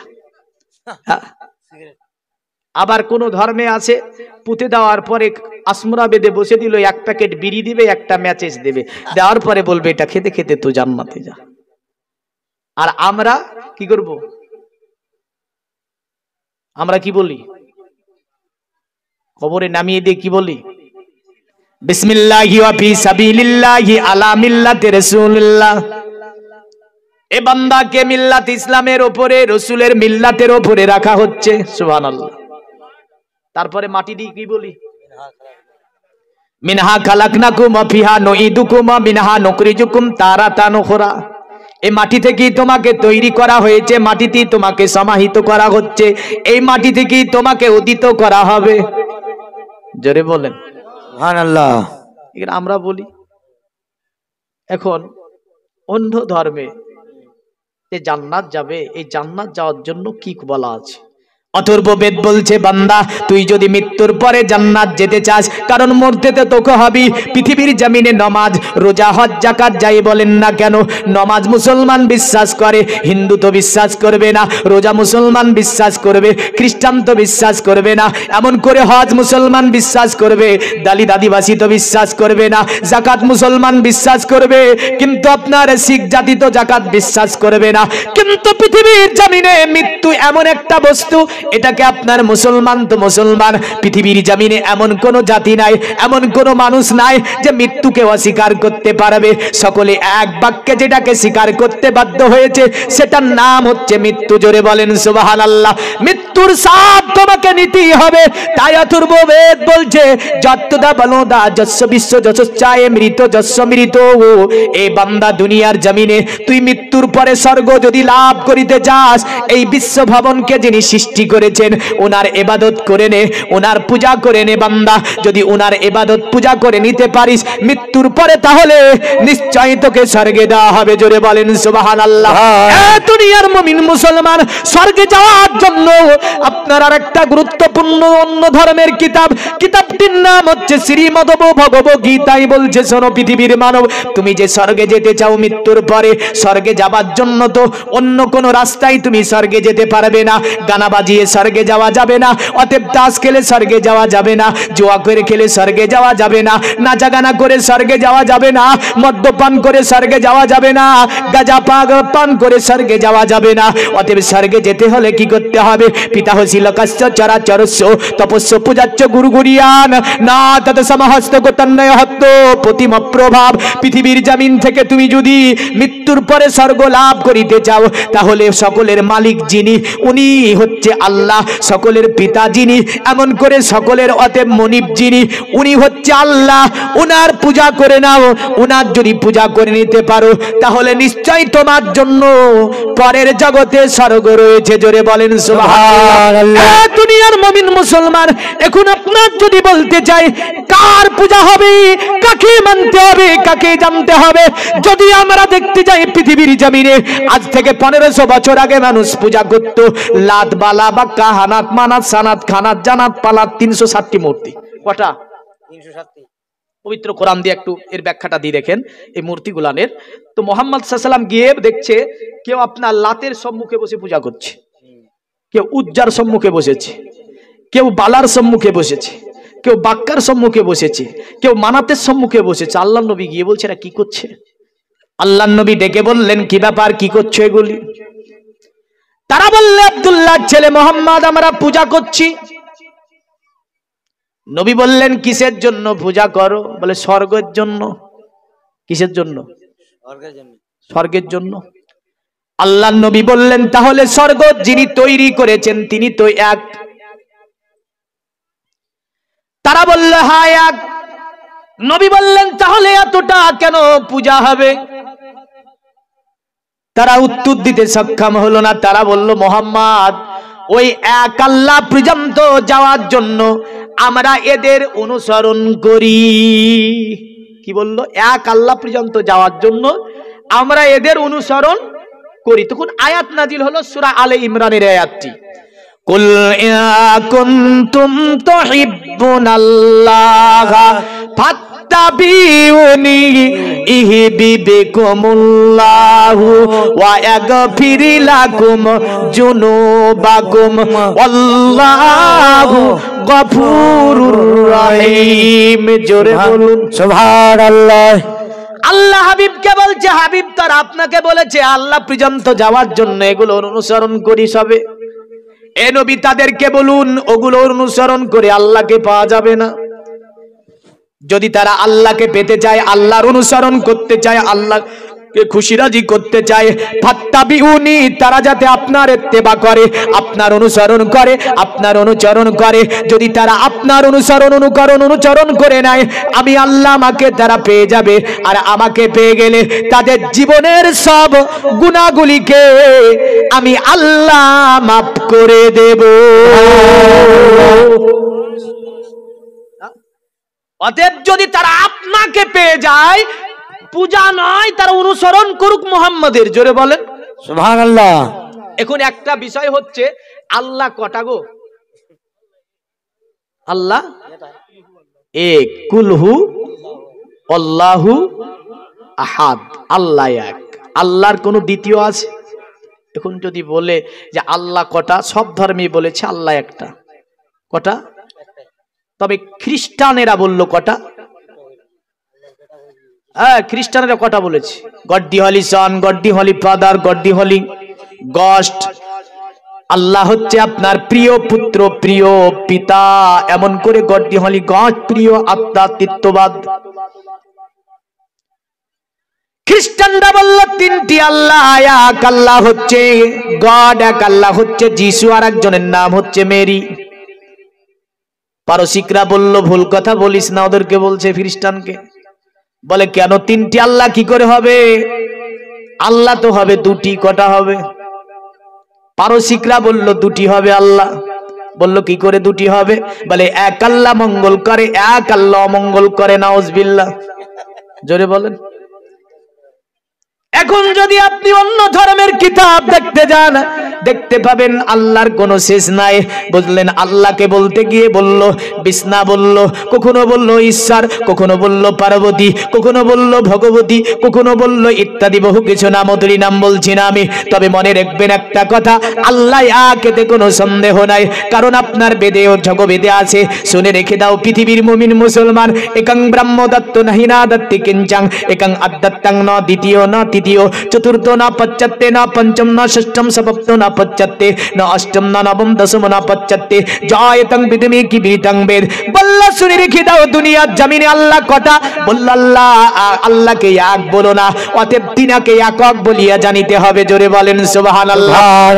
আল্লাহ যিনি তার সমকক্ষ আর কেউ হতে পারে না। বুঝতে কি অসুবিধা হয়, জানতে কি তোমাদের অসুবিধা হয়? বলে যদি অসুবিধা হয় বলে যায়, না দ্বিতীয় না তৃতীয়, চতুর্থ না পশ্চাতে, না পঞ্চম না ষষ্ঠম সপ্তম না পশ্চাতে, না অষ্টম না নবম দশম না পশ্চাতে। আল্লাহর দ্বিতীয় তৃতীয় চতুর্থ পঞ্চম ষষ্ঠম সপ্তম অষ্টম নবম দশম কোনোটাই হয় না। বলে কেমন করে? বলে জয় তাং বেদমে কবরি তাং বেদ, তাকে যারা একক বলিয়া জানিবে তাহারাই তাহাকে প্রাপ্ত হইবে। জোরে বলেন সুবহানাল্লাহ। এখন একটা কথা বলবো, আল্লাহকে কেউ গড বলেছে, আল্লাহকে কেউ শ্রাবন্তী বলেছে, আল্লাহকে কেউ বিষ্ণা বলেছে, আল্লাহকে কখনো ষষ্ঠী বলেছে, আল্লাহকে কখনো আপনার এমন করে পার্বতী বলেছে, ভগবতী বলেছে, দুর্গা বলেছে, শিব বলেছে, বিভিন্ন নাম আল্লাহর, ঈশ্বর বলেছে। আপনি কি জানেন বেদে আল্লাহর নামটি কটা মন্ত্রের মধ্যে আছে? আমরা মুসলমান বলি আল্লাহকে আল্লাহই বলতে হবে। আল্লাহর 99টার গুণ আছে, কিন্তু আল্লাহর জাতি নাম মাত্র একটা। বেদেও বলেছে একটা নাম আল্লাহ নাম বেদের মধ্যে পাওয়া যায়। একটা মন্ত্রে বারবার আল্লাহর নাম না হয়েছে বেদে। এই মন্ত্রটা হাজির উপস্থাপন করব, তবে আপনাদের দৃষ্টি আমি আকর্ষণ করব। দেখেন, এটা মসজিদের উন্নতি কল্পে জালসা। আল্লাহর নবী বলেন পৃথিবীর জমিনে, এ আমার উম্মত তোমরা উত্তম জায়গা দেখতে চাও? সাহাবীরা বলল কেন দেখব না? ওগো নবীজি, দয়া করে আপনি আমাদেরকে বলবেন পৃথিবীর জমিনে উত্তম জায়গাটার নাম কি? নবী বললে আমার সাহাবীরা শুনে রেখে দাও, আমি নবীজি পৃথিবীর জমিনে তোমাদেরকে অতি উত্তম জায়গার নাম বলে দেব। সাহাবীরা বলছে ইয়া রাসূলুল্লাহ, ইয়া হাবিবাল্লাহ, ওগো নবীজি দয়া করে উত্তম জায়গাটার নাম বলবেন। আমার নবী বলে, এ আমার সাহাবীরা, পৃথিবীর জমিনে সর্ব উত্তম জায়গা যদি দেখতে যাও, আল্লাহর ঘর মসজিদকে দেখে নাও। পৃথিবীতে আল্লাহর ঘর মসজিদের মতো জায়গা পৃথিবীতে আর অন্য দ্বিতীয় পাওয়া যায় না। জোরে বলেন সুবহানাল্লাহ। নবী বললেন পৃথিবীর জমিনে মসজিদ এমন একটা জায়গা। আল্লাহর নবী বলল পৃথিবীর জমিনে তুমি যে মসজিদের জন্য খরচ করবে, নবীজি বললেন এটা সাদাকায়ে জারিয়া হবে। আর সাদাকায়ে জারিয়ার নেকিটি কিয়ামত পর্যন্ত আমার আল্লাহ পাক পৌঁছে দেবে। যেমন দেখেন না, পৃথিবীর জমিনে একটা সংসারে দেখা যায় যে আপনার 50,000 টাকা ইনকাম করে, মাসের শেষে দেখা যায় আপনার খরচ করতে করতে, মেডিকেল করতে, আজ স্ত্রীর মাথা ব্যথা, কাল আপনার সন্তানের পেটে যন্ত্রণা, অমুক দিন তার নিজের পেটের যন্ত্রণা, মেডিকেল করতে করতে 50,000-এর জায়গায় 60,000 ফুরিয়ে যায়, আপনার অভাব অনটন এসে যায়। নবীজি আজ থেকে 1500 বছর আগে বলে গেলেন, আর সাদাকা তারাদ্দুল বালা, দুনিয়ার জমিনে তোমরা যদি আল্লাহর ঘরকে সাদকা করো, এই সমস্ত মুসিবত থেকে আমার আল্লাহ হেফাজত করবে। এখন ওই মন্ত্রটা বলবো যে মন্ত্রতে আল্লাহর নাম 5 বার বলা হয়েছে। কবার? 5 বার ডাইরেক্ট আল্লাহ বলা হয়েছে সংস্কৃতি ভাষায়। তাহলে এই 5 বার যেহেতু আল্লাহ ডাইরেক্ট সংস্কৃতি ভাষায় বলা হয়েছে, 5 জন ব্যক্তি একটু আল্লাহর ঘরকে স্মরণ করে রাসূলুল্লাহর ভালোবাসায়, নবীজির প্রেমে, নবীজির মহাব্বতে, বিবি বাচ্চার জন্য, নিজের জন্য বিভিন্ন বহু টাকা, লাখ লাখ টাকা ব্যয় করে দিয়েছেন। দেখেন এখানে ওখানে খরচ, ওখানে খরচ, এ খরচ ও খরচ। একটা করে 1000 টাকা যদি আল্লাহর ঘরে ওয়াদা করে দেন, খোদার কসম বলছি, বরকতের মালিক হচ্ছে আল্লাহ, দেনেওয়ালা আল্লাহ, পৃথিবীতে সুখ দেনেওয়ালা আল্লাহ। কোরআন বলছে কুলিল্লাহুম্মা মালিকাল মুলকি তুতিল মুলকা মান তাশা ওয়া তানজিউল মুলকা মিম্মান তাশাউ ওয়া তুইজ্জু মান তাশাউ ওয়া তুজিল্লু মান তাশাউ বিয়াদিকাল খাইর ইন্নাকা আলা কুল্লি শাইইন কাদির। এই সমগ্র সাম্রাজ্যের মালিক কে? আল্লাহ। আল্লাহ নিজেই বলছে এই সমগ্র সাম্রাজ্যের মালিক হচ্ছে আমি আল্লাহ। যাকে ইচ্ছা করি সাম্রাজ্য দান করি, যার কাছ থেকে ইচ্ছা করি। তানজিউল মুলকা মিম্মান তাশা, আর যার কাছ থেকে ইচ্ছা করি সাম্রাজ্যকে আমি আল্লাহ ছিনিয়ে নি। জোরে বলবেন না?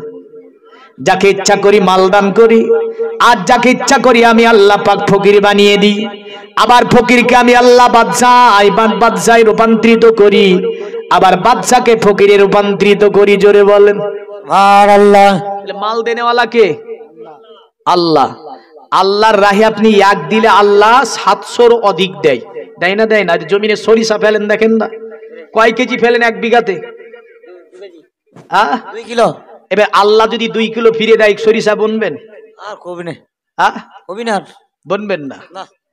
কয় বিঘাতে কয় কিলো গম ফেলেন? 30 কেজি গম ফেলেন এক বিঘাতে, আল্লাহ যদি 30 কেজি ফিরিয়ে দেয় গম ফেলবেন? আর গমে জল যাবে। আল্লাহ বলছে তুই ফেলেছিস 2 কিলো, আর তোকে কুইন্টাল কুইন্টাল ফিরিয়ে দিই আমি আল্লাহ। জোরে বল সুবহানাল্লাহ। তুই ফেলেছিস 30 কিলো, তোকে 30 কুইন্টাল ফিরিয়ে দিই আমি আল্লাহ। বান্দা তাহলে এত তোকে দি।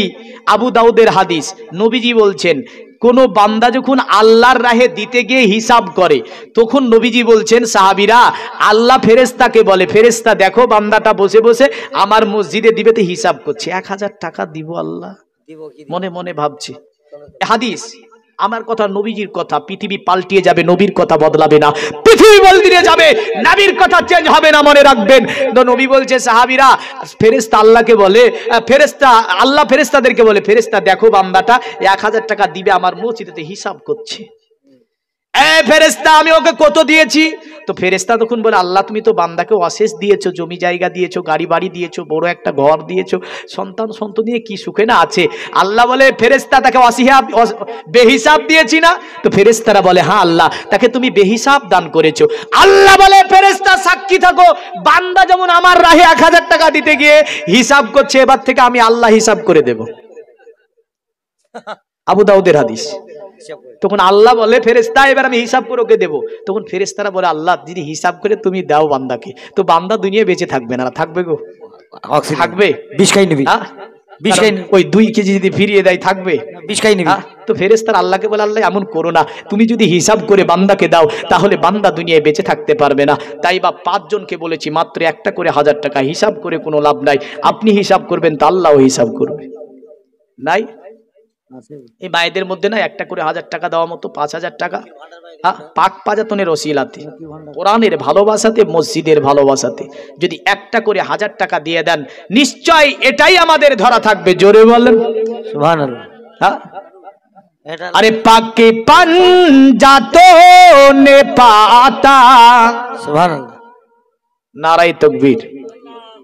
500 টাকা দান করেছে আল্লাহ তোমার ঘর মসজিদকে, এই দানকে কবুল মঞ্জুর করে নিয়ে হায়াতকে দারাজ করে দাও, রুজি রোজগারে বরকত দাও, খেতে খামারে বরকত দাও আল্লাহ, এমন করে দুনিয়াবি মুসিবত থেকে হেফাজত কর আল্লাহ। আর একজন ভাই আমার 500 টাকা দান করেছে আল্লাহ, এই ভাইয়ের দানকে কবুল মঞ্জুর করে নিয়ে দুনিয়াবি মুসিবত থেকে হেফাজত করে আল্লাহ, ব্যবসা বাণিজ্যে বরকত দিন, আত্মীয় স্বজন যারা অন্ধকার করে তাদের কবরগুলোকে কুশাদা মানোয়ার করে নিন, আল্লাহুম্মা আমিন।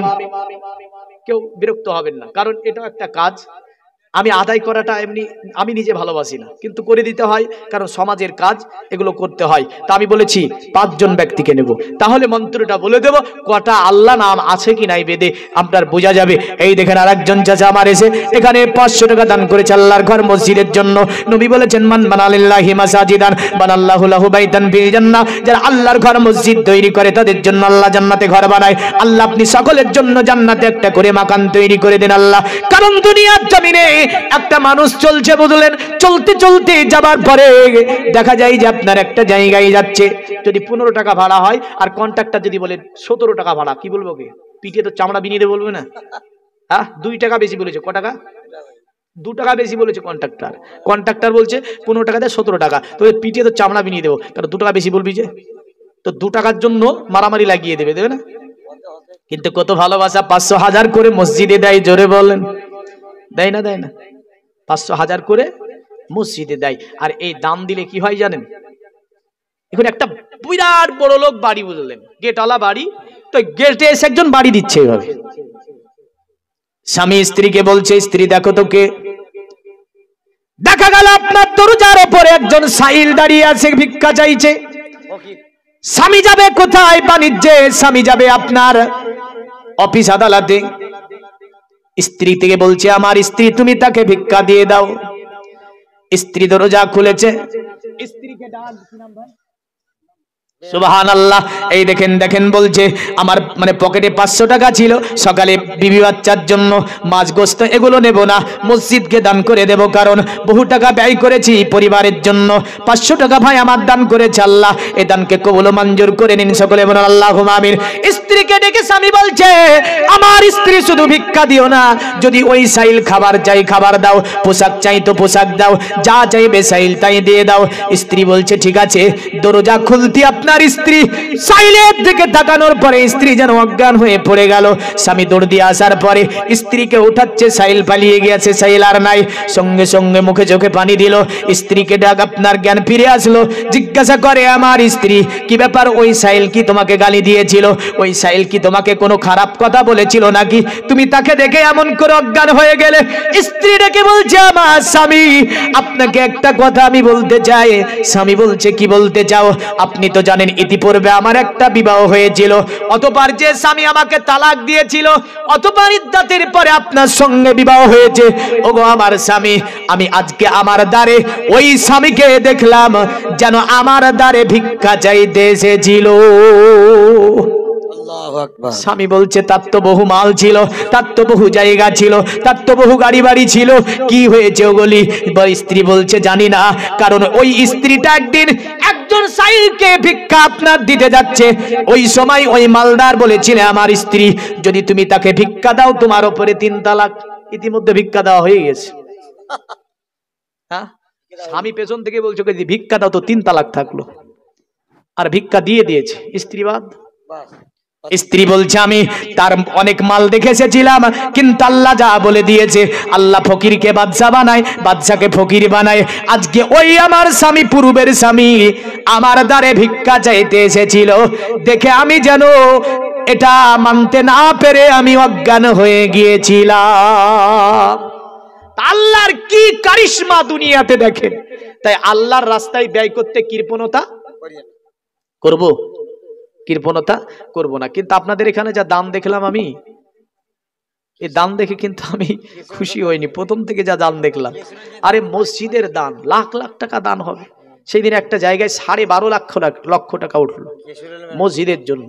হ্যাঁ, তাহলে এই যে 500 টাকা করে সকলে যদি একটু দেন, একটু বাড়িয়ে যদি দেন, এটা জমা থাকবে না? থাকবে না? থাকবে না?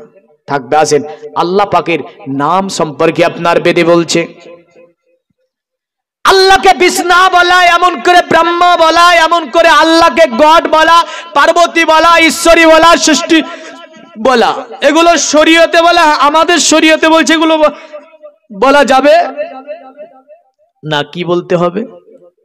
আল্লাহ। কি বলতে হবে? আল্লাহ। আল্লাহর জাতি নাম হচ্ছে কি? আল্লাহ। একটু জোরে বলুন তো, আল্লাহ আল্লাহ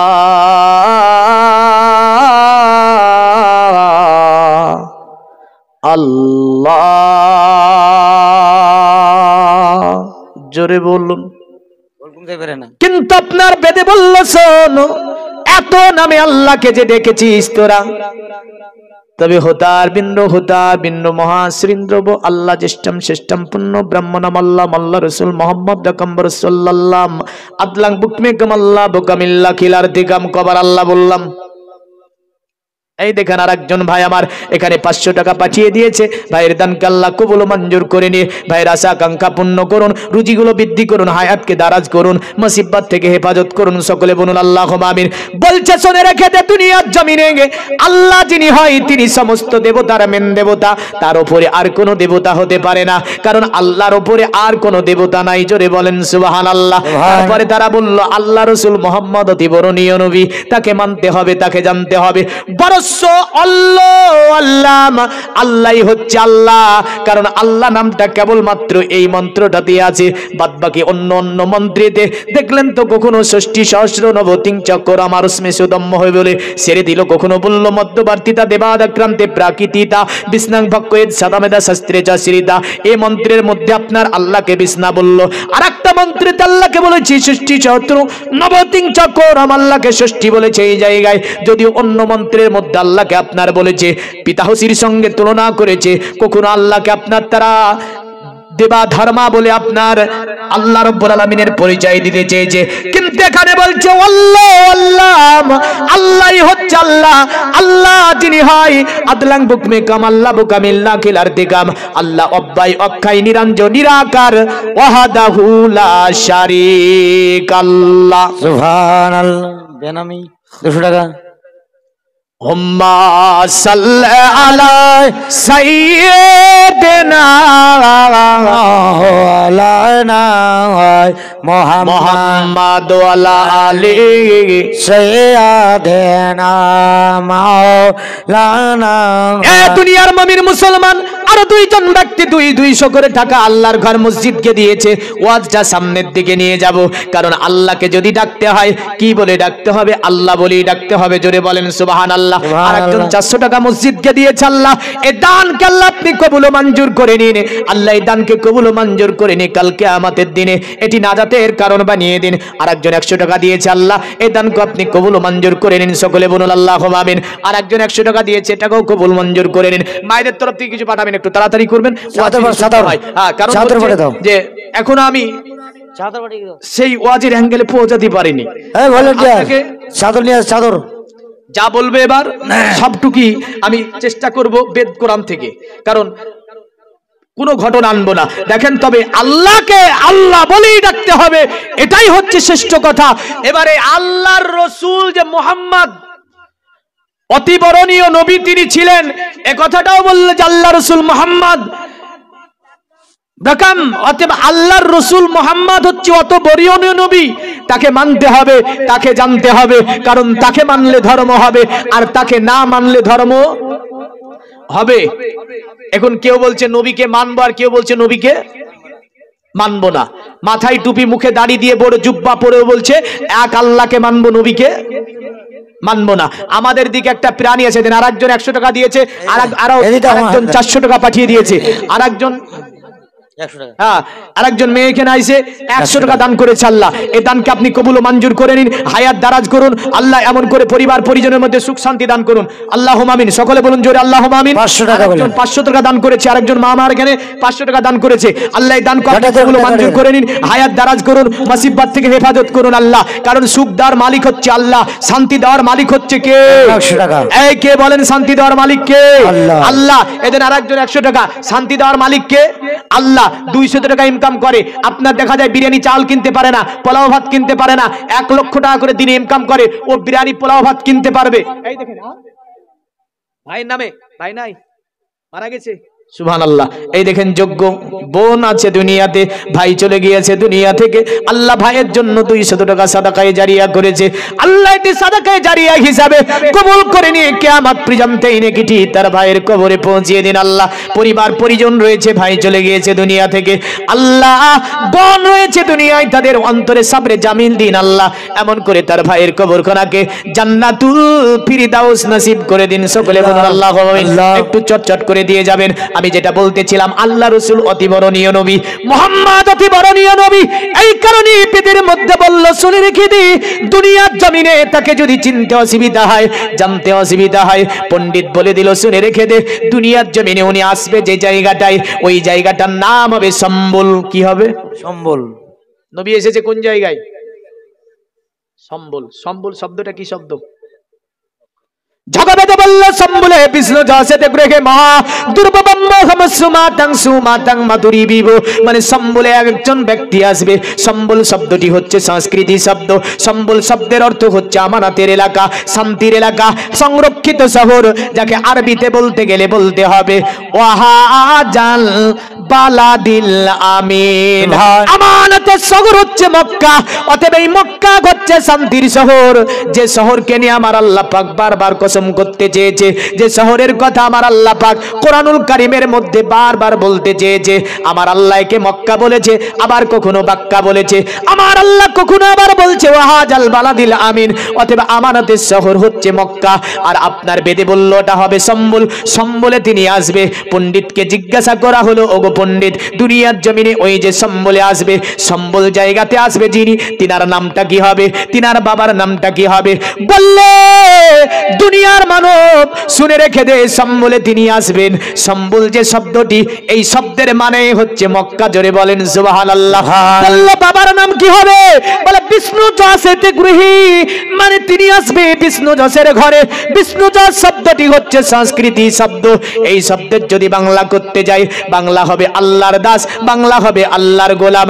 আর যদি আরবি করা হয়, আরবি হবে আব্দুল্লাহ, মানে তিনি আব্দুল্লাহর ঘরে দুনিয়ার জমিনে পদার্পণ করবে। জোরে বলেন সুবহানাল্লাহ। বলেন তো আমার নবীজির পিতার নামটা কি ছিল? কি ছিল গো? আব্দুল্লাহ। পিতার নাম ছিল আব্দুল্লাহ। তারা বলল তিনি আসবেন এক বিষ্ণু যশের ঘরে, মানে আরবিতে বলতে গেলে আব্দুল্লাহ, সংস্কৃতি ভাষায় বলতে গেলে আপনার কি বলতে হবে? বিষ্ণু যশ। আর যদি বাংলায় বলা হয় কে, তাহলে বলতে হবে আল্লাহর দাস। আল্লাহর দাস মানে হচ্ছে আব্দুল্লাহ, আল্লাহর দাস মানে হচ্ছে আপনার কি? বিষ্ণু যশ। বলে বিষ্ণু যশের ঘরে তিনি আসবে। পণ্ডিতকে বলল, ওগো পণ্ডিত, নামটা তো তার বললে না, কারণ ওই সম্বল শহরে বিষ্ণু যশের ঘরে যে ছেলেটি জন্মগ্রহণ করবে ইনার মায়ের নাম কি হবে? জিজ্ঞাসা করলো, শুনে রেখে দাও, অতএব মায়ের নাম হবে হুমসুমাতাং সুমাতাং মাতুরি বিবো, মানে ওই নারী, যে নারীটা অতএব ইনাকে জন্ম দেবে উনি হবে বড় ভাগ্যবতী নারী, কারণ পৃথিবীর জমিনে ওই নারীটার নাম হবে সুমতি। সুমতি শব্দের অর্থ হচ্ছে শান্তি, সুমতি শব্দের অর্থ হচ্ছে মাধুর্যবান, সুমতি শব্দের অর্থ হচ্ছে আপনার চরিত্রবান। আর আরবি করতে গেলে আরবি করতে হবে আব্দুল্লাহ, মানে তিনি আসবে। আরবি করতে গেলে আরবি করতে হবে আমেনা, মানে তিনি আসবে আমেনার কোলে। জোরে বলেন সুবহানাল্লাহ। পণ্ডিত ওই ছেলেটির নামটা দয়া করে কি একটু উল্লেখ করে দেবে না গো? বলল হ্যাঁ, কেন উল্লেখ করে দেব না? আপনার পণ্ডিত আজ থেকে 6000 বছর আগে নবীজির নামকরণ করতে চেয়েছিল এইভাবে, অতএব নবীজির নামকরণ এইভাবে সংস্কৃতি ভাষায় করেছিল। তারা বলেছিল অতএব তিনার নাম হবে নরাসং সং সুদিষ্ট জম্পসং সপ্রথস্তমাং, মানে তার নাম হবে নরাসং। নরাসং শব্দটি হচ্ছে সংস্কৃতি শব্দ। নরাসং শব্দের যদি বাংলা করা হয়, বাংলা হবে প্রশংসিত, আর নরাসং এর যদি আরবি করা হয়, আরবি হবে মুহাম্মাদুর রাসূলুল্লাহ।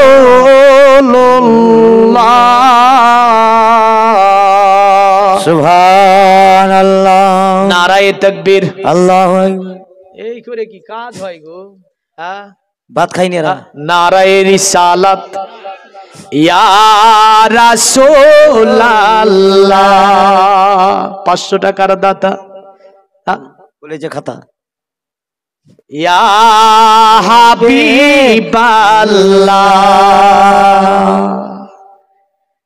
দুই সাথীকে পাশেতে নিয়ে হাই আরামে আছো নিজম নিরালায়, সারা দাও রাসূলুল্লাহ, ডাকে যে আশিক তোমার, মহব্বতে ভালোবাসায় ডাকিয়া রাসূলুল্লাহ।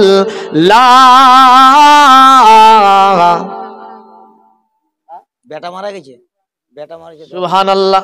এই দেখেন মা এসেছিল, ছেলে চলে গিয়েছে, মা বলে ছেলে চলে গিয়েছে, 200 টাকা ছেলের জন্য দান করলাম। এই মা দান করেছে, নিশ্চয়ই ছেলে জান্নাতে যাবে। জোরে বলেন সুবহানাল্লাহ। কারণ নবী বলেছে রাগিমান ফুহু, রাগিমান ফুহু। আল্লাহর নবী বলেন তাদের নাকগুলো ধুলাই ধূসরিত হোক, তাদের নাকগুলো ধুলাই ধূসরিত হোক, তাদের নাকগুলা ধুলাই ধূসরিত হোক। একজন সাহাবী দাঁড়িয়ে বলছে, সাহাবা বলছে, কিলা মান ইয়া রাসূলুল্লাহ, ওগো নবী আপনি এমন কথা কাকে বলেন? কার নাক ধুলাই ধূসরিত হবে?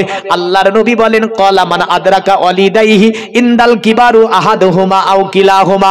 আমার নবী বলে তাদের নাক ধুলাই ধূসরিত হোক। পৃথিবীর জমিনে যারা বুড়া বাপ মা পেল, জান্নাত অর্জন করতে পারলো না। জোরে বলেন সুবহানাল্লাহ। অনেকের বাড়িতে বুড়া পিতামাতা আছে না নাই? নবীজি বলছেন কিলাহুমা আহাদুহুমা আও কিলাহুমা ফাল সুম্মালাম আদখুলিল জান্নাহ। অতএব বুড়া বাপ মা পেলো বা বুড়া বাপ পেলো বা মা পেলো, জান্নাত অর্জন করতে পারলো না, দয়ার নবী বলেন তারা ধ্বংস হয়ে যাক, তাদের বেঁচে থেকে আর কোনো লাভ নাই। জোরে বলেন সুবহানাল্লাহ। মা জননী দোয়া করেছে, নিশ্চয় ছেলের কবরটি জান্নাত হয়ে যাবে। আর একজন মা 100 টাকা দিয়েছে, এটাও কবুল করুন আল্লাহ। আর একজন মা আল্লাহ 400 টাকা দান পাঠিয়ে দিয়েছে, এটাকে আল্লাহ আপনি কবুল ও মঞ্জুর করে নিন। আর একজন 200 টাকা পাঠিয়ে দিয়েছে, এটাও আল্লাহ কবুল করে নিন। আর একটা মায়েদের জন্য বরকতান হাদিস, যে হাদিসটি ইমাম নাসাই আপনার নাসাই শরীফের মধ্যে সংকলন করেছেন, ইমাম বাইহাকি বাইহাকিতে এনেছেন, এমন করে মিশকাত শরীফের মধ্যে আপনার হাদিস আছে। একজন বিখ্যাত সাহাবী, সাহাবীর নাম ছিল জাহিমা রাদিয়াল্লাহু তাআলা আনহু। তিনি নবীজির দরবারে গিয়েছেন, জাইলান নবী সাল্লাল্লাহু আলাইহি ওয়াসাল্লাম। নবীর দরবারে যাওয়ার পরে নবীকে জিজ্ঞাসা করছে, ইয়া রাসূলুল্লাহ আরাতু আন আকজু, ওগো নবী আমি যুদ্ধ করতে যাব। এই দেখেন দেখেন মরহুম আব্বার জন্য বসেছিল, মনে পড়েছে পিতা কত কষ্ট করে লালন পালন করেছে, মনে পড়েছে 500 টাকা পকেটে ছিল, বলে রাখবো না, বাবা আমার জন্য কতই না কষ্ট করেছিল দুনিয়ায়। জিদরা বাড়ি জিদরা। বাবাজি এসে বলছে, আমার মারহুম বাবা, তার জন্য আমি 500 টাকা আল্লাহর ঘর মসজিদ দিলাম। আল্লাহ তার পিতার কবরখানাকে জান্নাতের টুকরা বানিয়ে দিন, তার পিতার কবরখানাকে আল্লাহ আপনি জান্নাতুল ফিরদাউস নসিব করে দিন। সুবহানাল্লাহ। আরো জোরে বলেন। সাহাবী জাহিমা বলছে, গো নবীজি জান্নাত যাওয়ার জন্য আমি যুদ্ধ করতে যাব। নবীজি বলছেন জান্নাতে যাবে? বলে হ্যাঁ।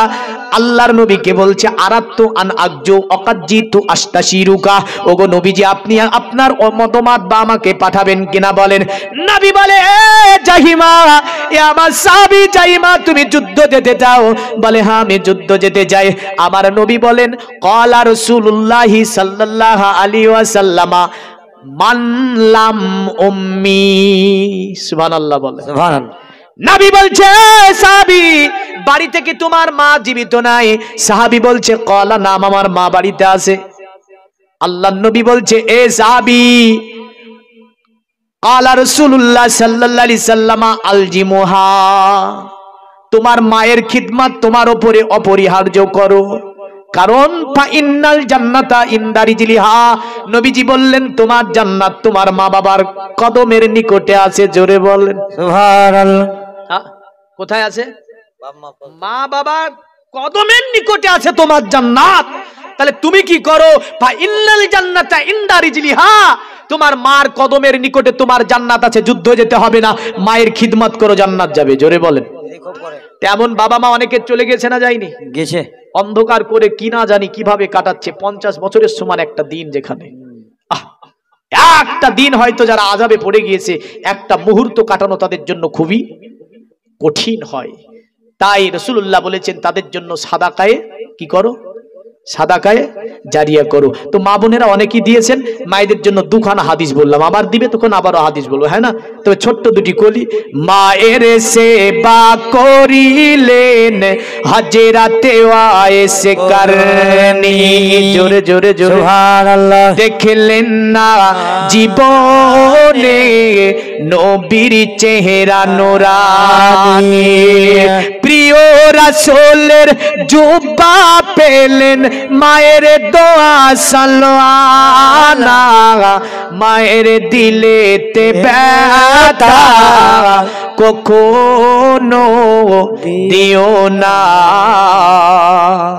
কোনো দিন দিও না, দুঃখে দুঃখিনী হবে, সুখেতে খুশি রবে, ছেলের সুখের তারে মামরতেও রাজি হবে, মায়ের পাপা তো মেরে নিচে জান্নাতের ঠিকানা, মায়ের দিলেতে ব্যথা কখনো দিও না, কোনো দিন দিও না, মায়ের মুখের হাসি আল্লাহর আরশ কুরসি। জোরে বলুন সুবহানাল্লাহ।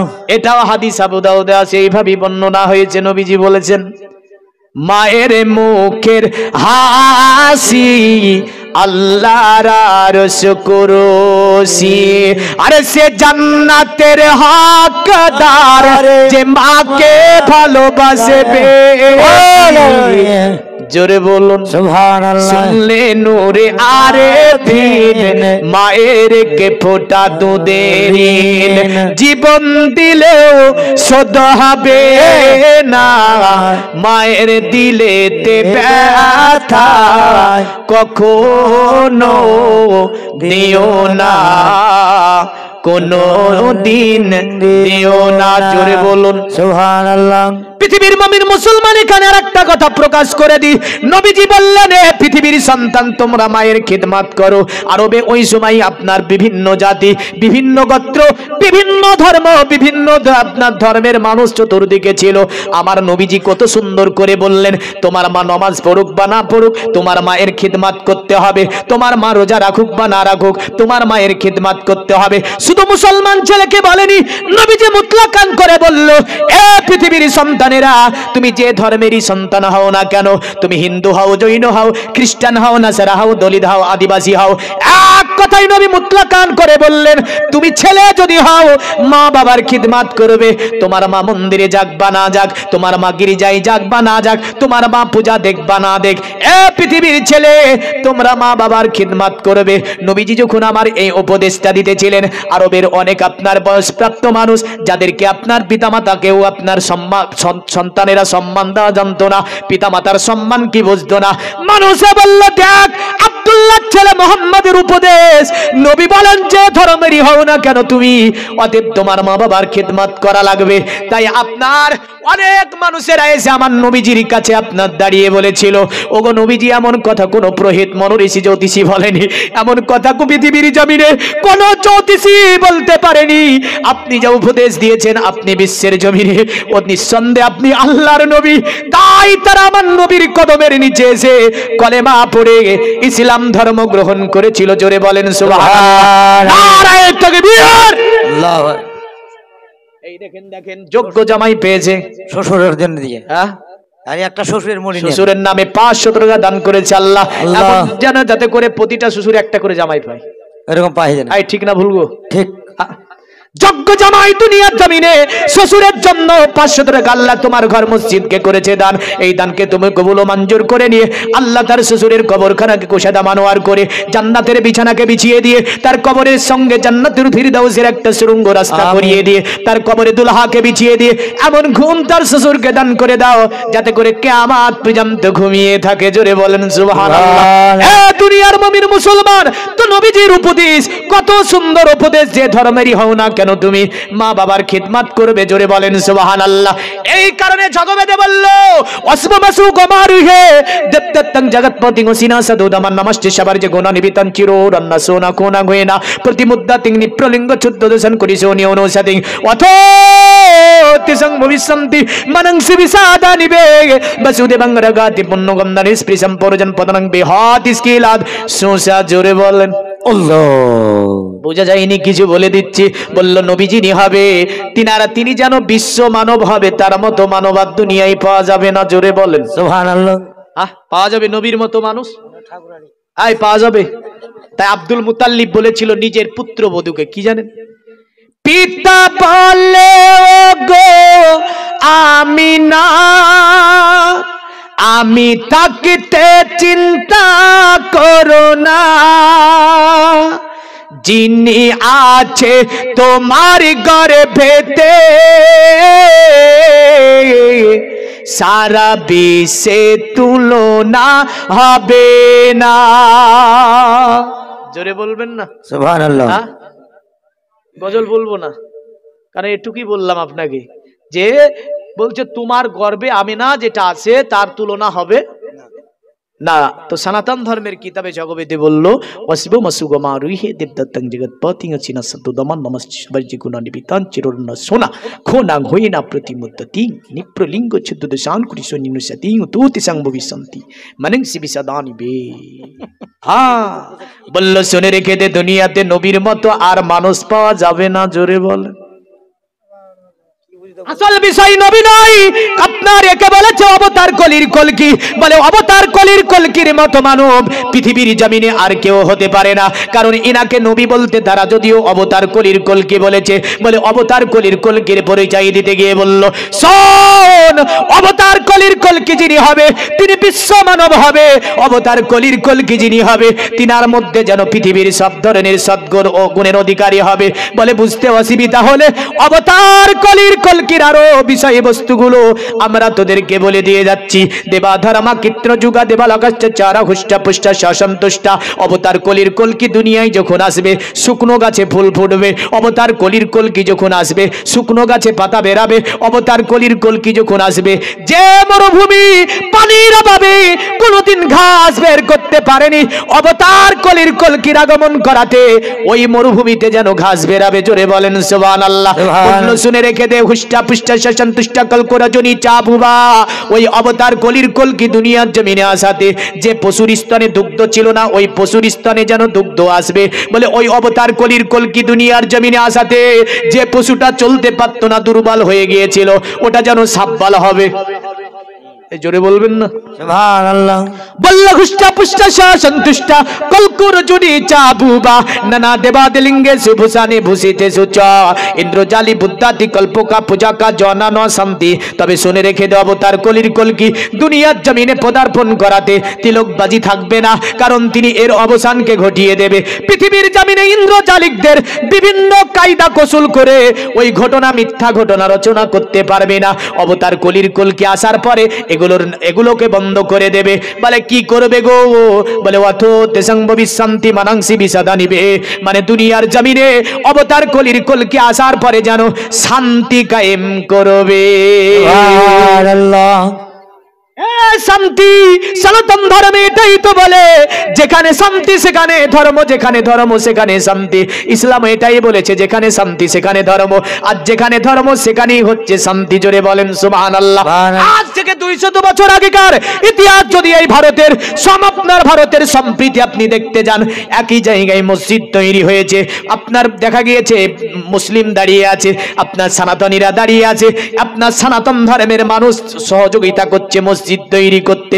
তারা বিনা পরিশ্রম দিচ্ছে, বিনা স্বার্থে, কোন আপনার স্বার্থের অভাবে নয়, স্বার্থের লালচে নয়। আজ থেকে 200 বছর আগেকার ইতিহাস দেখেন, যখন মন্দির তৈরি হচ্ছে মুসলমান তাদের সহযোগিতা করে মন্দির তৈরি করে দিচ্ছে, পাশাপাশি মসজিদ, পাশাপাশি মন্দির, মন্দিরে হিন্দু পূজা দেয়, মুসলমান আপনার মসজিদে নামাজ পড়ে। বেরিয়ে এসে এক জায়গায় বসে বসে হিন্দু মুসলিম গল্প করে, হিন্দু মুসলিম যেন হাসাহাসি করে, হিন্দু মুসলিম একে অপরের কথাগুলি বলে।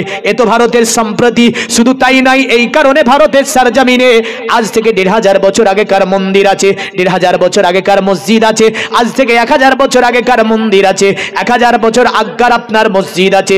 এ হচ্ছে সম্প্রীতির দেশ। কারণ এই সম্প্রীতি নষ্ট করেছে কিছু দুষ্কৃতী মানুষ। মনে রাখবেন, এদেরকে চিহ্নিত করে রাখবেন। এরা সব সমাজের জন্য, দেশের জন্য এরা ভয়ঙ্কর। এরা হচ্ছে আপনার সকল জাতির জন্য ভয়ঙ্কর। কারণ এদের কারণে আপনার ভালোবাসা নষ্ট হয়েছে, প্রেম নষ্ট হয়েছে, মানবতন্ত্র জিন্দা হয়ে যাচ্ছে, মানবতন্ত্রকে আমরা পুঁতে দিয়েছি। এদের কারণে আজকে হিন্দু মুসলিমের মধ্যে দ্বন্দ্ব হচ্ছে, এদের কারণে আপনার হিন্দু মুসলিমের মধ্যে ভাগাভাগি হয়ে যাচ্ছে। কিন্তু একটা সম্প্রীতি এমন ছিল ভারতে, হিন্দু মুসলিম কোনোদিন ঝামেলা করেনি। ঠিক। এমন ইতিহাস ভারতের সরজমিন থেকে অনেক আমি উঠিয়ে দিতে পারি। তো যাই হোক, আপনাকে আমি বলতে চাই, আল্লাহ পাকের নবী যখন আসবে দুনিয়াতে, যিনি কি করবে অত তেসং ভবিষ্যন্তি, তিনি আপনার মানে অবতার কলির কলকি যিনি হবে, পৃথিবীর জমিনে তিনি শান্তি কায়েম করবে। জোরে বলেন সুবহানাল্লাহ। বলল তাকে যদি চিনতে অসুবিধা হয়, জানতে তোদের অসুবিধা হয়, তার আরো পরিচয় আমরা দিয়ে যাচ্ছি। তাকে দেখতে কেমন হবে তারও বর্ণনা দিয়ে দিয়েছে জগবেদে। জোরে বলেন সুবহানাল্লাহ। আল্লাহ শুনে রেখে দি, তার চেহারার বর্ণনা যদি আমরা অনেক কিতাবের মধ্যে দেখেছি, তবে তার চেহারা ভাষা দিয়ে বোঝানো সম্ভব হবে না। তার চেহারা কেমন হবে ভাষা দিয়ে আমরা বোঝাতে পারবো না। তবে এতটা তোদেরকে বলে দিয়ে যেতে পারবো, চিররান্না সোনা খোনাং হয়ে না প্রতি মুদ্দাতিং নিপ্রলিঙ্গ ছুদ্দ দোষণ করি জনীয় নৌসাতিং। এমন হবে ওই অবতার কলির কলকি, এমন হবে সে যদি অন্ধকারের মধ্যে চলাফেরা করে, তার চেহারার ঝলকিতে যেন অন্ধকারে দুরভিত হবে। সুবহানাল্লাহ। বলেন ইনি কে? এই যে অবতার কলকি অন্ধকারে চললে অন্ধকার দূরভীত হবে, তার চেহারা থেকে যেন আলোক রশ্মি বিচ্ছরিত হবে, তার শরীর থেকে যেন লাইট বের হবে। ইনি কে? ইনি হচ্ছে আমার নবী মোহাম্মদ, যাকে অবতার কলির কলকি বিভিন্ন নামে খ্যাত করা হয়েছে। মনে রেখে দেবেন। তারা বলল অতএব তাকে যদি চিনতে অসুবিধা হয়, জানতে মানতে যদি অসুবিধা হয়, আরো বর্ণনা করে যাচ্ছি, অতএব ওই ছেলেটি বড় বিচিত্রপূর্ণ ছেলে হবে। বলে কেন গো বিচিত্রপূর্ণ কেন হবে? বলল ওই সুমতি নারী যে ছেলেটিকে জন্ম দেবে উনি হবে অবতার কলির কলকি। মানে এই যে অবতার কলির কলকির মায়ের নাম সুমতি হবে, বাবার নাম হবে আপনার বিষ্ণুদাস, শহরের নাম হবে সম্বল, তার আর একটা নাম আমি বলেছি নরসং, মানে নরসং, আর দ্বিতীয় তার নাম হবে, এমন করে তার আর একটা নাম বেদে আছে। কোরআনে যেমন করে ওনার নাম আছে মোহাম্মদ, আর একটা কোরআনে নাম আছে যেমন ঈসা নবী বলেছিল মুবাশশিরাম বিরাসূলি ইয়াতি মিন বাদি ইসমুহু আহমদ। ঈসা নবী বলেছিল আমার পরে এই ধরাতে একজন নবী আসবে যে নবীর নাম হবে আহমদ। জোরে বলেন সুবহানাল্লাহ। বেদে বলল আহমিদ্দি পিতুসপুরি মেধামৃতস্য জগ্রব, আহমদ নামে দুনিয়াতে একজন ব্যক্তি আসবে যাকে অনেক জ্ঞান গরিমা দেওয়ার পরে আমার আল্লাহ পাক দুনিয়ার জমিনে পাঠিয়ে দেবে। জোরে বলেন সুবহানাল্লাহ। এই কারণে আজ থেকে 4000 বছর আগে খ্রিস্টাব্দ পূর্বে নেপাল শহরে বাড়ি শুদ্ধদান বাদশার ছেলে ছিল যিনি, আপনার তার নাম মায়া দেবীর একমাত্র সন্তান, যার নাম ছিল গৌতম বুদ্ধ। তিনি 4000 বছর পূর্বে বলেছিলেন এই কথা, শোনো আমার পূজারা, পৃথিবীর জমিনে আমি রাজ দরবার ছেড়েছি, স্ত্রী পরিবার ছেড়েছি, নেপালের অরণ্য জঙ্গলের মধ্যে জীবনকে সাধনা করে একটা ধর্মের জন্ম দিয়েছে। ধর্মটি হচ্ছে আপনার বুদ্ধ ধর্ম।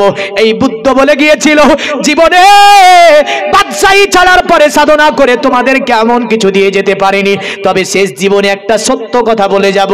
গৌতমকে বলল কি সত্য কথা বলবে গো? গৌতম বলে দিয়েছিল শোনো আমার পূজারা, পৃথিবীর জমিনে এমন একজন মহামানসীর কথা বলবো, ওই মহামানসীটা দুনিয়াতে আসবে। আমি গৌতম আমার জায়গায় কাউকে আমি ফিট করে যেতে পারবো না, তোমাদেরকে খবরটা দিয়ে যাচ্ছি, কারণ আমি গৌতম জীবনে এটাই ভালো কাজ করে যাব। কারণ আমার পরে দুনিয়ার জমিনে একজন বুদ্ধের জন্ম হবে, যে বুদ্ধের নাম হবে 4 অক্ষরের। জোরে বলেন সুবহানাল্লাহ। এই 4 অক্ষরের নাম হবে, যার নাম হবে মোহাম্মদ। ওই মোহাম্মদকে যদি তোমরা পেয়ে যাও, তোমরা এক হয়ে মোহাম্মদকে মেনে নেবে। তারা বলল বুদ্ধ আপনার কি ব্রেন খারাপ হয়ে গেছে? ব্রেন খারাপ হয়নি। বুদ্ধ বলল আমার ব্রেন ঠিক আছে, তোমাদেরকে এই সত্য কথাটা আমি বলে যাচ্ছি, কারণ আমি বুদ্ধ জীবনে কিছুই তোমাদের দিতে পারিনি, তবে তোমাদেরকে বলে যাচ্ছি ওই যে 4 অক্ষরের নাম যার, মানে মোহাম্মদ সাল্লাল্লাহু আলাইহি ওয়াসাল্লাম হবে তার নাম, যদি তার নাম ধরে নিতে পারো, তাকে যদি বুদ্ধ মেনে নিতে পারো, তাকে যদি জেনে নিতে পারো, তার যদি উপদেশগুলো জীবনে বাস্তবায়ন করতে পারো, তোমার দুটি জগৎ কল্যাণ হয়ে যাবে। জোরে বলেন সুবহানাল্লাহ।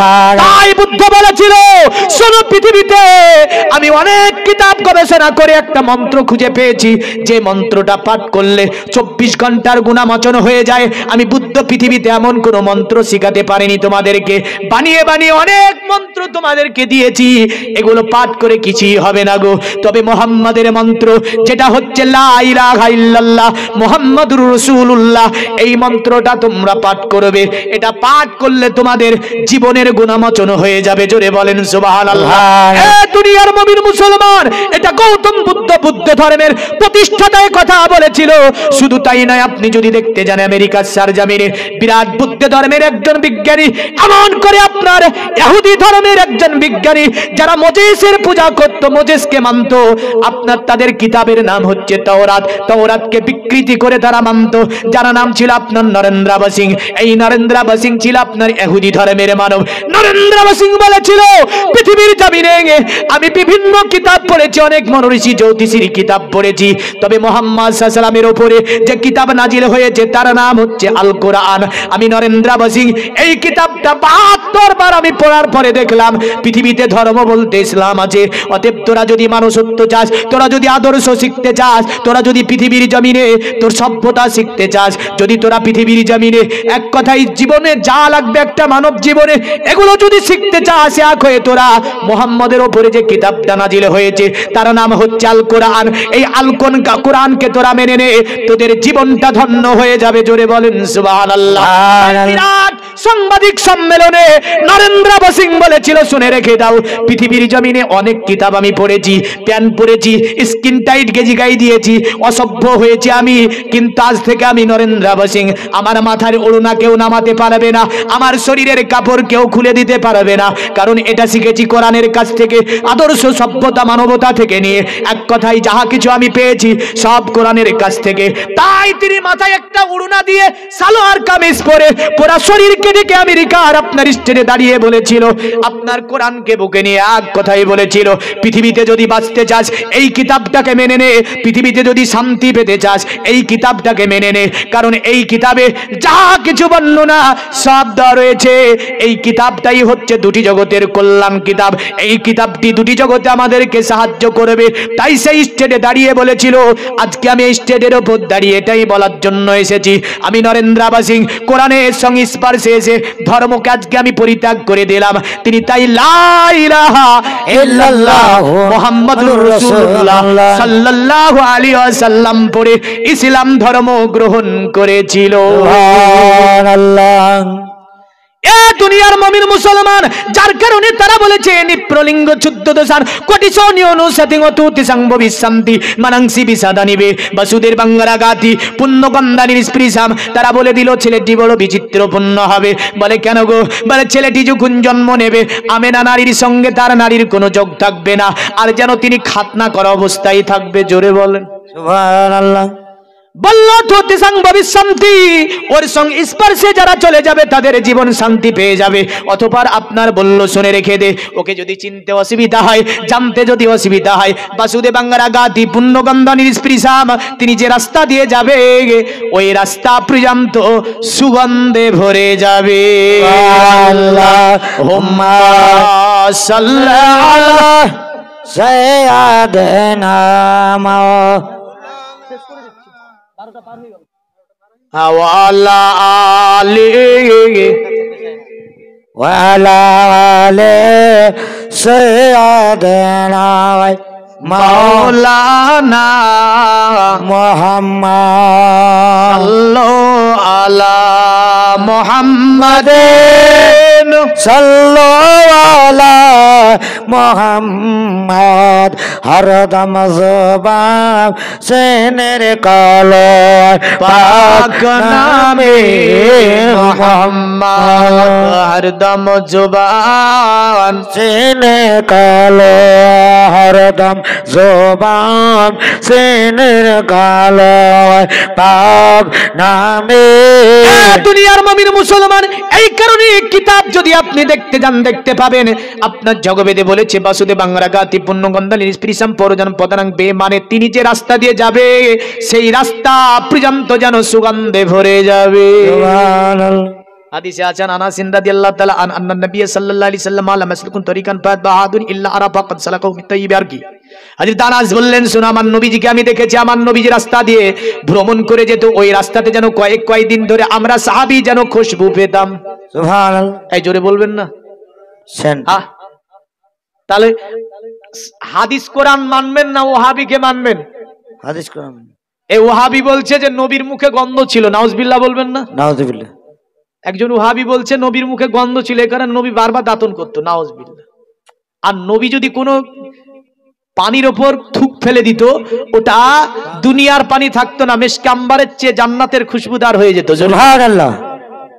মায়েশা বলছে নবীজির থুক মুবারকে এত খুশবু ছিল যে আল্লাহ রাসূল সাল্লাল্লাহু আলাইহি সাল্লাম কোনো খাবারে যদি থুক দিয়ে দিত ওটা জান্নাতের খাবার হয়ে যেত। বেশক। হ্যাঁ। আর এ থুক দিলে খাবে না। বাদর বলছে যে নবীর মুখে গন্ধ ছিল। হ্যাঁ, এই কথাটা ইবলিস শয়তান বলতে ভয় পায় যে নবীর মুখে গন্ধ ছিল। কোরআন ও হাদিস বলছে, বেদ বলছে উনি যিনি হবে তিনার শরীর থেকে সুগন্ধি বের হবে। জোরে বল সুবহানাল্লাহ। ততবার বলল পরজন পদানাং বে হাদিস কিলাসুস। হ্যাঁ, তবে বলে শুনে রেখে দে, দুনিয়ার জমিনে ওই নবী মানে উনি দুঃসদমন কাজ যখন কমপ্লিট হবে, মানুষ গ্রামগঞ্জে থেকে এসে তেনার হাতে হাত দিয়ে যেন তিনার ধর্মে দীক্ষিত হবে। জোরে বল সুবহানাল্লাহ। অনুরূপ ভাবে আমরা 1400-1500 বছর ইতিহাস যদি দেখতে যাই, দেখতে পাই আল্লাহর নবী সাল্লাল্লাহু আলাইহি ওয়াসাল্লাম এই যে কথাগুলার সঙ্গে আমার নবীজির সমস্ত কিছুগুলি মেল খেয়ে যায়। আরো জোরে বলেন। যাক, আর বাড়াবো না, যিনারা দূরে আছেন একটু কাছে আসেন তো, দোয়া হবে। ব্যাটারি আসেন একটুখানি কাছে আসবেন, নবীকে সালাম দেবো একটুখানি, না 10 মিনিট চালিয়ে দেবো, চিন্তা করতে হবে না আপনাকে। আসেন একটু কাছে আসেন তো, ইয়া নবী